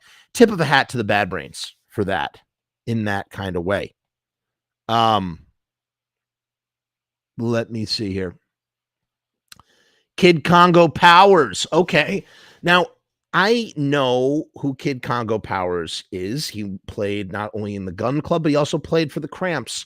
I am not super and he played for Nick Cave and the Bad Seeds. I did not know that. And I do know he's currently with Kid Congo Powers and the Pink Monkey Birds. I am not familiar with his music. They are I'm not completely familiar. You see here is the Quickness, the album where they sing about wanting to yeah. You're referring to the song Don't Blow Bubbles, which is a very hateful song. Yeah, they're problematic. The Bad Brains are problematic, or they have their issues in the same way that Johnny Ramone has his. I mean, we sit here and celebrate and champion Johnny Ramone, yet Johnny Ramone was one of the most racist POSs that ever walked the earth, right? So if we can separate Johnny Ramone from all of his problems and what made him a flawed, problematic individual, I think we owe it to the Bad Brains as well. So that's kind of where I stand on that currently, in that kind of way. But Kid Congo Powers, yeah, he's a guy who's definitely, just a blind spot for me. Nothing against him. I just don't know his stuff that well. He is a world-class musician, still in touch with his inner primitive. In 1979, Jeffrey Lee Pierce open-tuned a Fender Strat and taught his friend how to play one-finger guitar. Then Powers joined Pierce's band, blues punk desperados, the Gun Club.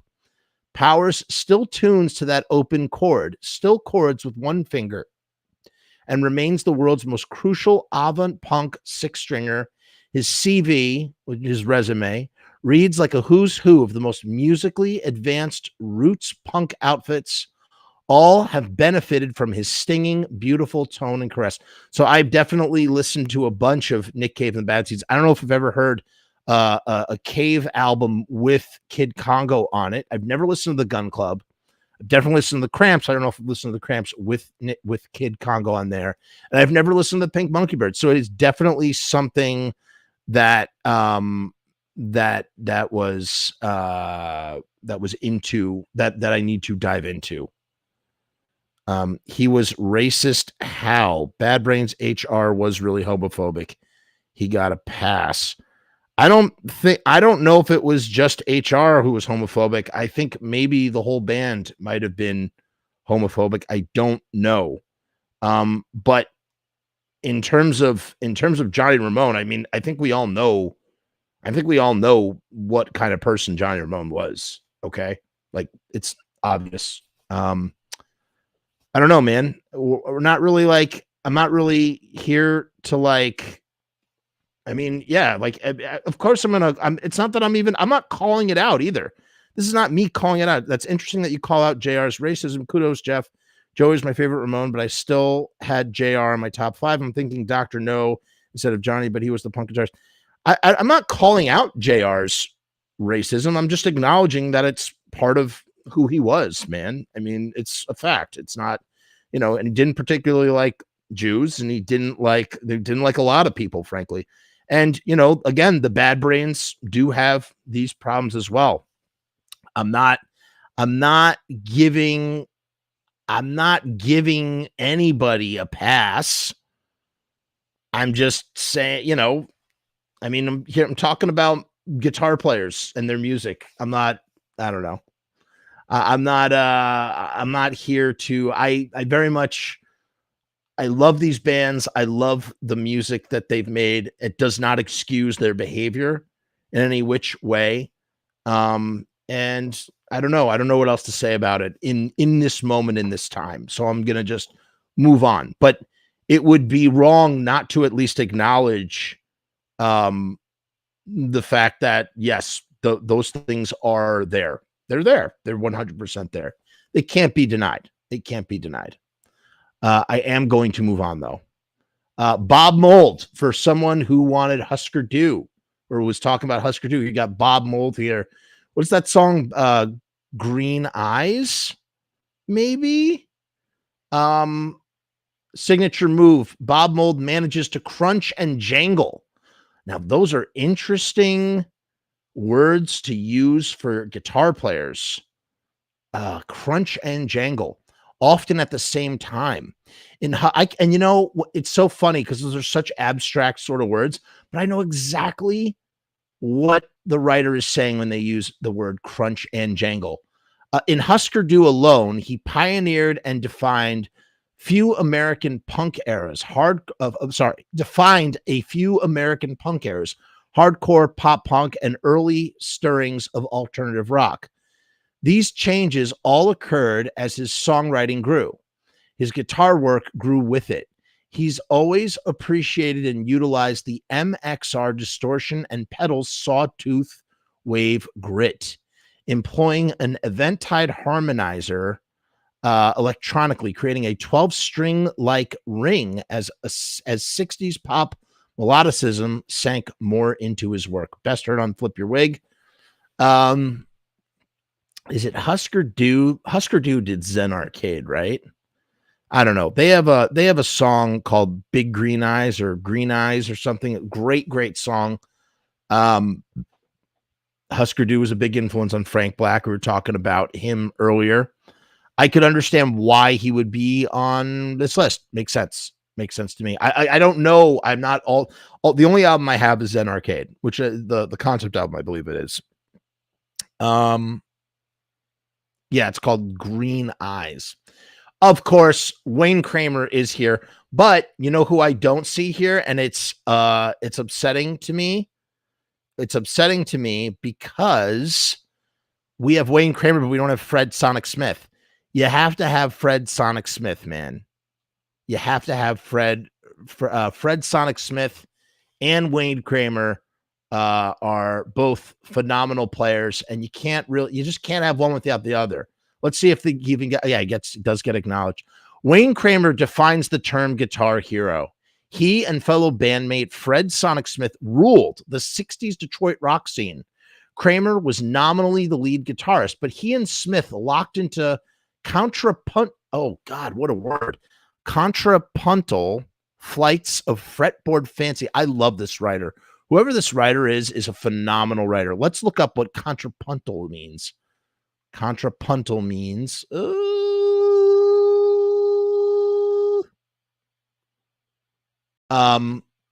counterpoint. Yeah. So, all right, here's a great example of Fred Sonic Smith and Wayne Kramer just getting into this sort of groove here. Go listen to Looking at You. Find the live version of Looking at You, I think from 1969, and just listen to them sort of trade off back and forth. It is phenomenal. I feel like you can't talk about Wayne Kramer without talking about Fred Sonic Smith. It's just impossible.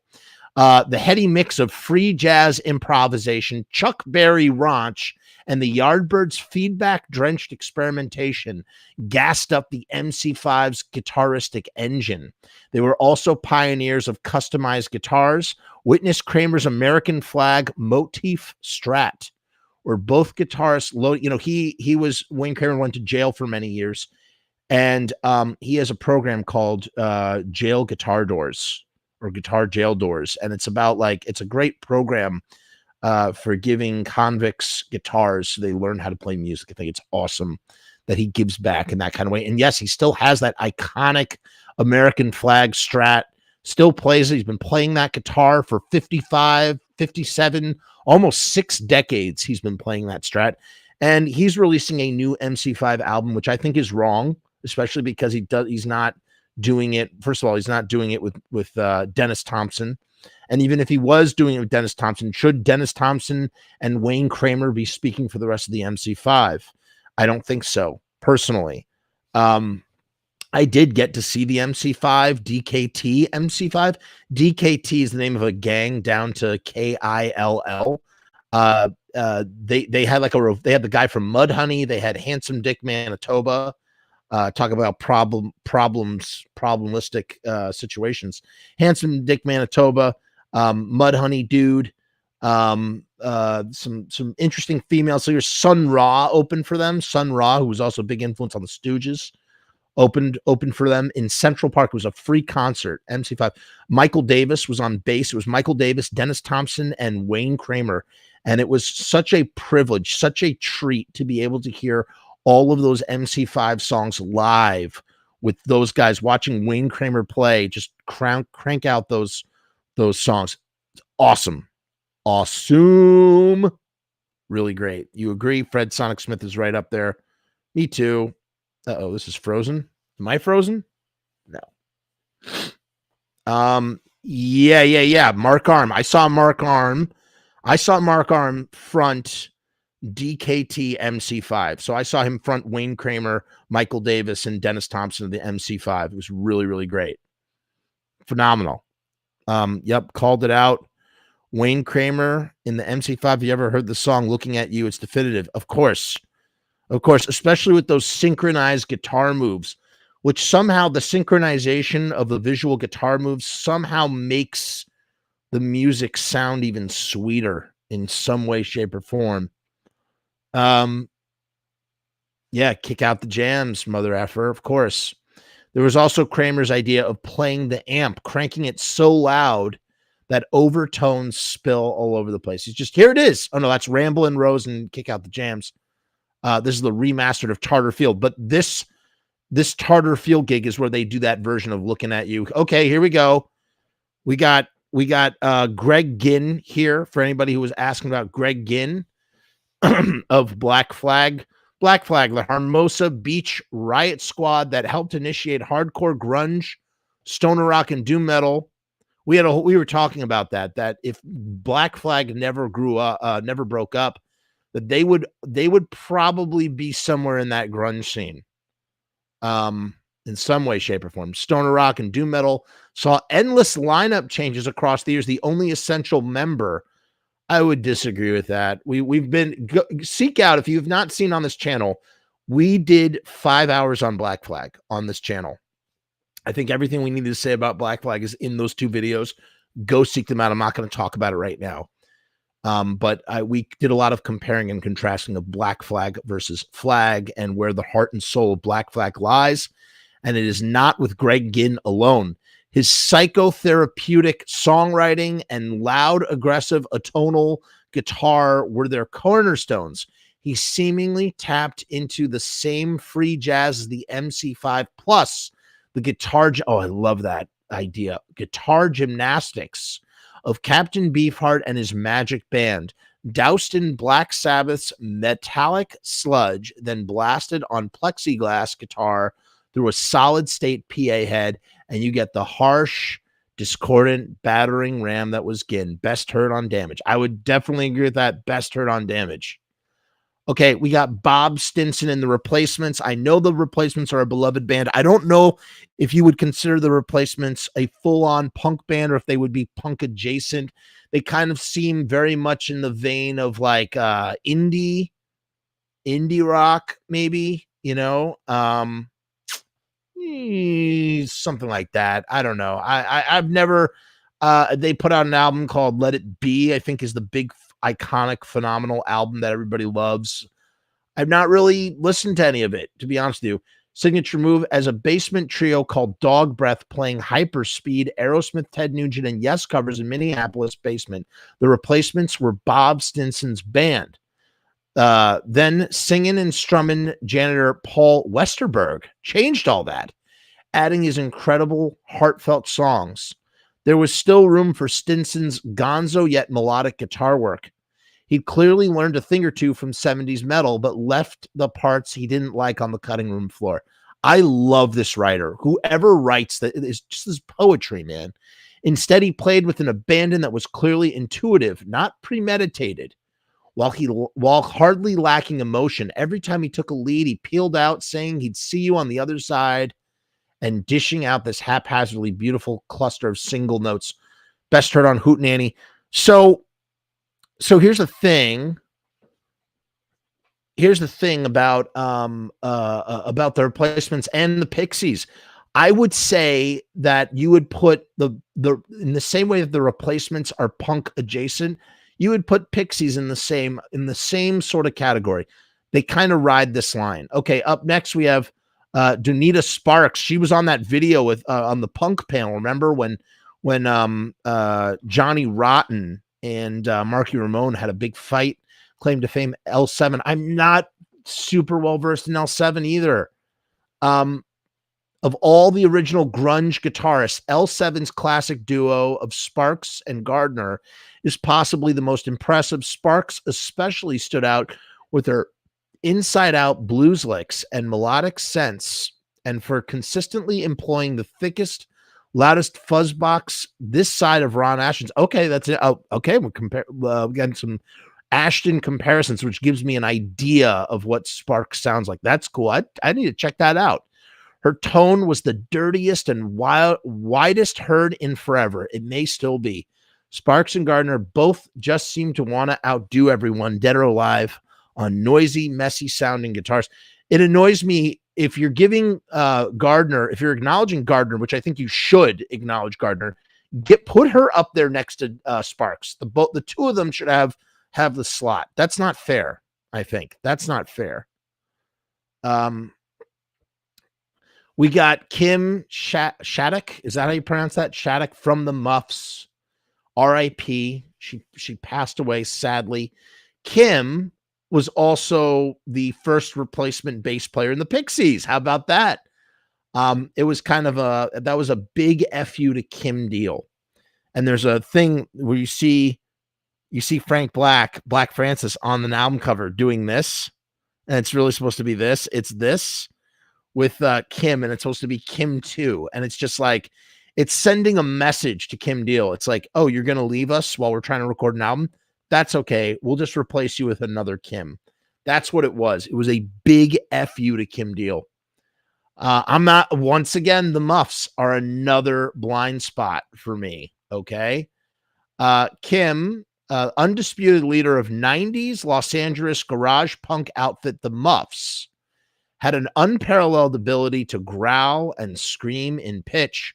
Kurt Cobain surely envied her on that score. She also had a knack for writing heartbreakingly beautiful pop songs that resembled the reanimated Buddy Holly, now fronting the Hollies. Oh, wow. That just sold me on the Muffs. If anybody could recommend a good Muffs album to check out for me, I want to hear a good Muffs album. But few discuss her guitar work. She bent strings with an impunity. Oh, wow. What a sentence. What a phrase. She bent strings with an impunity that would have given Thunder's pause. I mean, this is really selling me on the Muffs. Wrote catchy riffs that were almost casual in their infectiousness, then coated them all in a blanket of distortion filthier and nastier than L7's. She is truly an unsung guitar hero. Okay, it says best heard on Hamburger. We're going to check out Hamburger. I'm going to check out Hamburger. That's cool. See, all right, I'm learning some stuff. When I think of alternative press, I just kind of write it off. I'm just kind of like, alternative press is BS.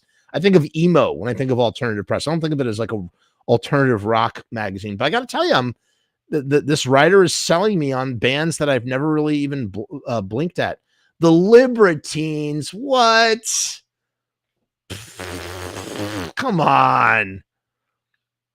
I mean, I don't even really know their music. I don't man, 20 greatest of all time, the Libertines? What? By the way, real quick about Kim from the Muffs. You know what got her kicked out of the Pixies? She stage dived. And the guys, they did not like that. Because the Pixies are not a band that stage dives at all. They just play their music. They don't even talk to the crowd. They go out there, they play their songs. There's no banter in between. They just count into the next one. And Kim, who has much different energy, Kim from the Muffs, she was really vibing with the crowd one night, decided to stage dive, and that got her fired from the Pixies. And now they have Paz, and Paz is amazing. I'm so glad that they have Paz. I don't even want to read about this guy. I don't know. I'm so turned off by the Libertines. I think this is a weird pick, man. D Boone from the Minutemen better be on this list. If this guy, Carl Barat, is on this list, both halves of the poetic garage punks, the Libertines. I remember when that dude, Pete Doherty, he was in, I mean, that dude was a tabloid king, man, because of his drug use. Everybody was like, oh, Pete Doherty. I remember in the aughts, man, that's all Rolling Stone would talk about. But Carl was more of a lead player than Pete. He scrubbed out some solid riffs as Barat indulged in flights of jazz fancy that suggested a more than passing familiarity with Django Reinhardt. The pair also shared a yen for cheaper 60s student model guitars and ancient British tube amps. Okay, so like vintage, I guess. Various Epiphone models with Batwing headstocks, Gibson Melody Makers, Vox AC30s, or early Marshall non-master volume half stacks.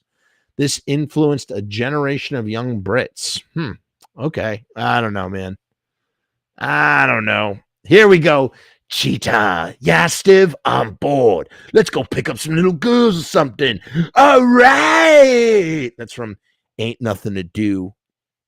I love Dead Boys. I love them. I got to hang out with them backstage at the CBGB Gallery.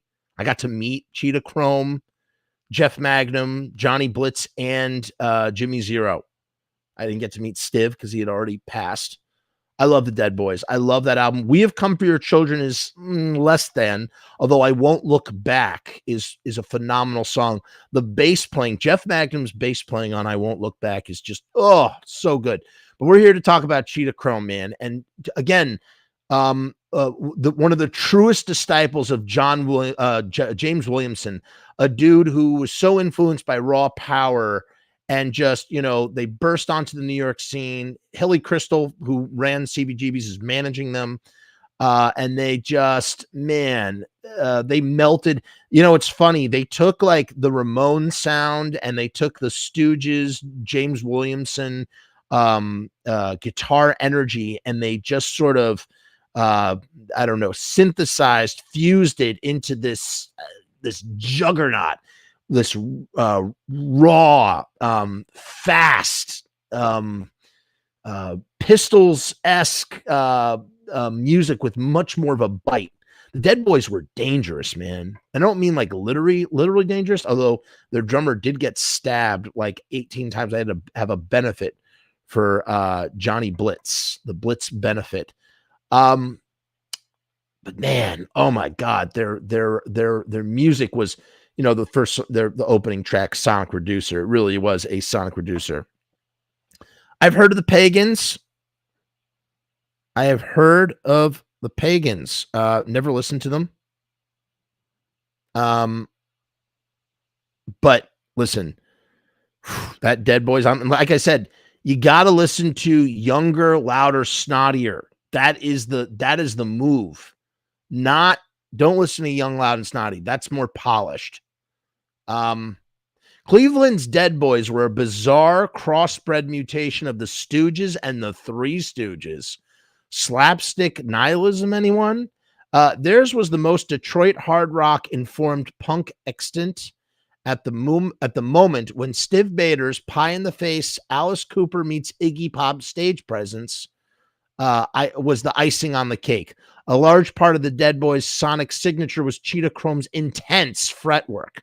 And that, oh, it's so true. He twisted the innovations of Thunders and Williamson into something sick and dangerous, crossed with something off of the proto metal charm of someone like Cooper's Glenn Buxton. Oof, my lord. The Dead Boys, man. Just phenomenal. Phenomenal.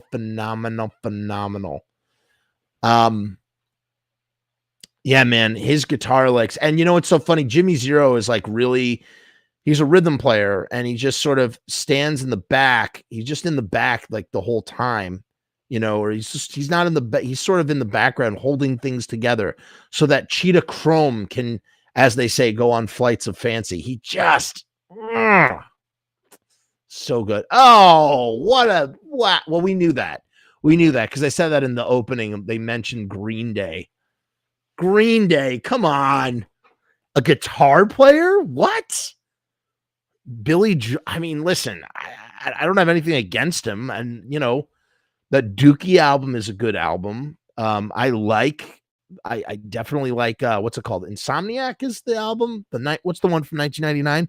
But I got to tell you, man, on top 20 guitars, you have Billy Joel Armstrong, and we have yet to see D Boon on here. Billy Joel Armstrong contributed a lot to the art of punk guitar. Even in Green Day's indie days on Lookout Records, he achieved a nice thick blast and grind. Once they signed with Reprise, their expanded recording budget enabled him to make it bigger and wider. Initially, the tone generator was blue. His heavily stickered, modified Fernandez Strat copy his mother gifted him one Christmas as a teen. Then it was a number of Les Paul Juniors going through the modded Marshalls he's played on since Dookie. These machines broadcast enormous stereophonic crunch chords and stinging, abrupt melodic leads. Sorry, no. Come on. We're not. Listen, I don't want to take away from Green Day or Green Day's success. I'm not here to bash them again. All power to Green Day, but to put him in the top 20 punk guitar player, come on. No. Here we go. This makes more sense. East Bay Ray, Dead Kennedys. Auditorily, San Francisco political punks, Dead Kennedys paralleled no other band. Yes, tempos and energy both were standard punk regulation high, but this is where the DKs diverge. Mostly via the sonic science laid down by guitarist East Bay Ray. Denatured surf and rockabilly licks got reprocessed through a surfeit of distortion via humbucking equipped parts caster. But what Ray ultimately brought to punk was the Echoplex. He abused the classic tape delay unit to create shrieking psychedelic textures not found on other punk records, even to this day. I respect the Dead Kennedys. They are not my favorite. They're okay. I was never really got into them. Just, you know, I explored their filmography, the discography. I mean, just not my thing. Didn't. And last but not least, a queen. We have Joan Jett. I love that. I love that Joan Jett is on here. From the Runaways, Joan Jett of the Blackhearts. Totally talk about a disciple of the Ramones. Joan Jett, I had the privilege of seeing Joan Jett live in the Rocky Horror Show. She played Columbia, and she got on stage with a guitar at one point, and she was just riffing.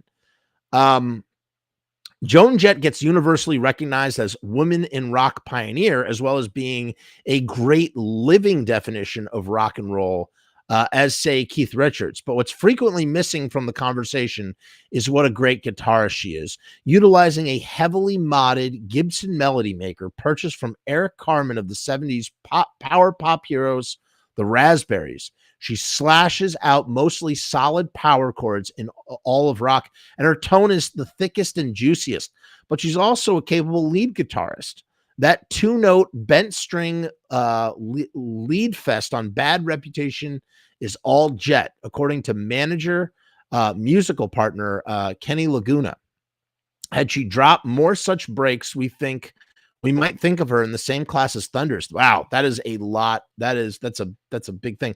You know what I love about Joan Jett, and what I love about the surviving members of Nirvana, that when they tastefully, Nirvana has always been able to tastefully reunite, right? Like they're not actually together, but they get together. The remnants of Nirvana get together to play music. And what I really love about what Nirvana does is that they don't try to replace Kurt Cobain, because you can't replace Kurt Cobain in the same way you can't replace Bradley Nowell, in the same way that you can't replace Ian Curtis, in the same way that you can't replace Glenn Danzig and the Misfits, right?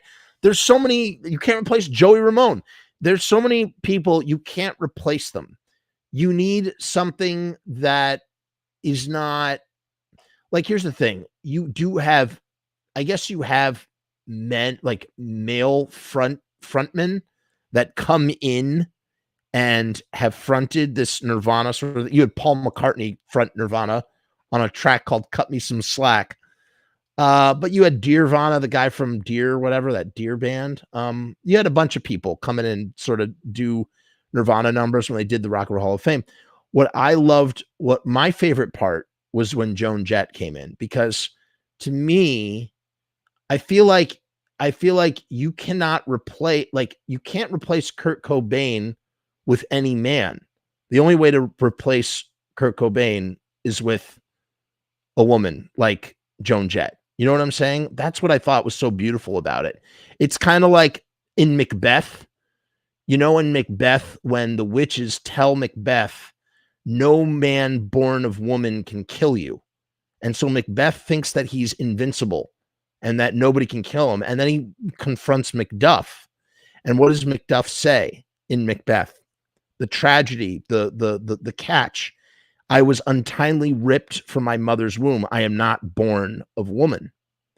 And it's in this way that he is able to kill Macbeth. And it's the same sort of thing with like Kurt Cobain, with Nirvana, having somebody step into Kurt Cobain's shoes.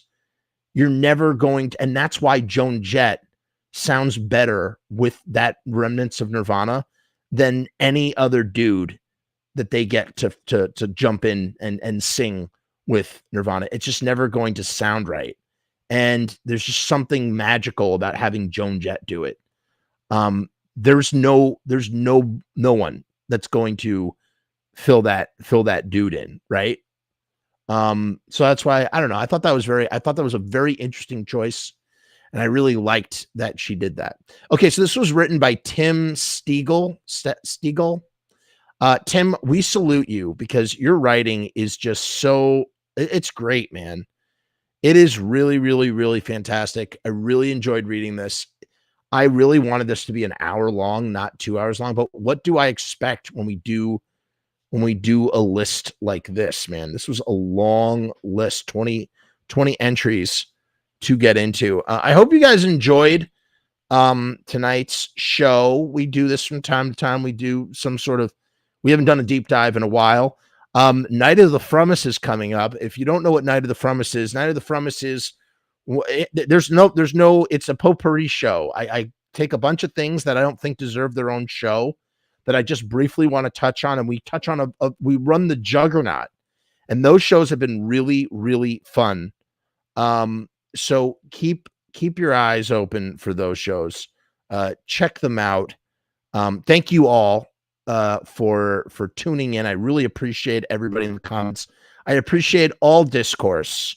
No matter what it is, I appreciate discourse. I think it's wonderful. And listen, you can't shy away from the reality of certain things, but sometimes you don't have to dwell. Sometimes we don't have to dwell on all the aspects of something in order to appreciate one thing in particular, if you know what I mean by that. So I hope I hope to see you again real soon. Guys, it's been so long since we did a Lodi show. And the reason for that is, like I said, I part of 2022 is all about expanding our horizons. And, not to say that we're not doing Misfits. Of course, we're going to do Misfit stuff. The Misfit stuff will never stop. But just to be more precious about it and more selective and space it out. And so for some of you already know, I feel comfortable saying it because I spoke to him about it already. Franche Coma is coming on the show. We had Mr. Jim on from the Static Age. We have Franche Coma coming on the show, and I can't wait.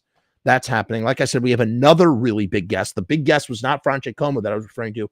I don't want to say who it is until it's in the can, because there's nothing worse than saying, hey, this person's coming on the show, and then something gets messed up.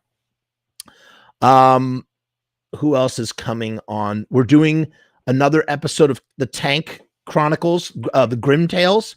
So if you really enjoyed seeing Tank, Jonathan Grimm, the guy who was the big collector and eventually started working with Jerry and Doyle, we're doing part 2 of that. That's 1994 to 1997. We're taking it real slow. That's probably going to be a 3-hour show.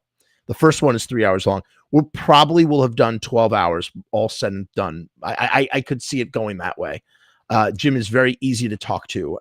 Great guy, truly a great guy.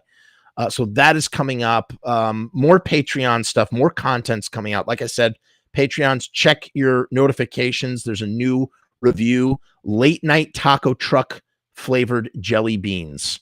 That includes guacamole, horchata, beef taco. That's right. Beef taco jelly bean, salsa, guacamole. I think I said guacamole. And what am I forgetting? And churro. Really, really interesting flavors.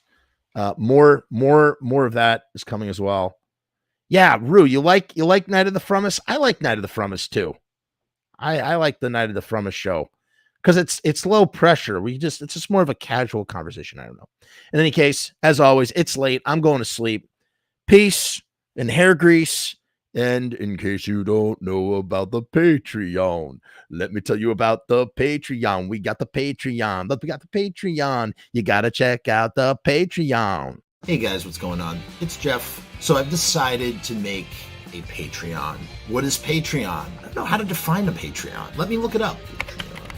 Patreon is a membership platform that makes it very easy for creators to get paid for the things that they're already creating. I want to do it full time. I want this to be my full-time job. In my efforts to make that happen, I've set up this platform. Is it going to work? Is it going to be successful? I don't know, but I would rather try and crash and burn than not try at all. The goal is to create enough passive revenue so that I can continue to do this full-time, uninterrupted. Why? Because I love to do this. I love creating content. I love making videos. I love shooting films. I love doing podcasts. In case you couldn't tell, I love to talk and I never shut the fuck up. So right now I've kept the Patreon incredibly simple. There's 2 tiers, and that may change in the future. The Murdergram is a simple way to extend support for all of the hours and hours of free content on the channel for nothing more than $1. 38 cents goes to Patreon. What's $1.38, eh? It's less than a cup of coffee, but it's a great way that you can show support for very little effort. When you divide that $1.38 by the hours and hours and hours of time spent listening to this endless drivel of content, the dollar cost average works out. Next up is the YouTube Casualty for $6.66. The YouTube Casualty is loaded to the gills. Enjoy the archive ad-free, as well as ad-free early access to special docu-style podcast videos, music reaction commentaries, and the like, a month before they drop on YouTube, loaded with ads, I might add. You're also going to get exclusive content and behind-the-scenes content that is not available on YouTube or anywhere else. So you get to peek behind the veil. And believe me, there's a couple of choice pieces. Most of all, more than anything, whether you join the Patreon or not, I just want to thank each and every one of you that comes to the channel, that watches all the shows, that leaves comments, that participates, that subscribes. That's really the most important thing. This is just trying to find a way to earn a living as an artist. And with that, thank you for my TED Talk. Join the Patreon because we need you! $1.66.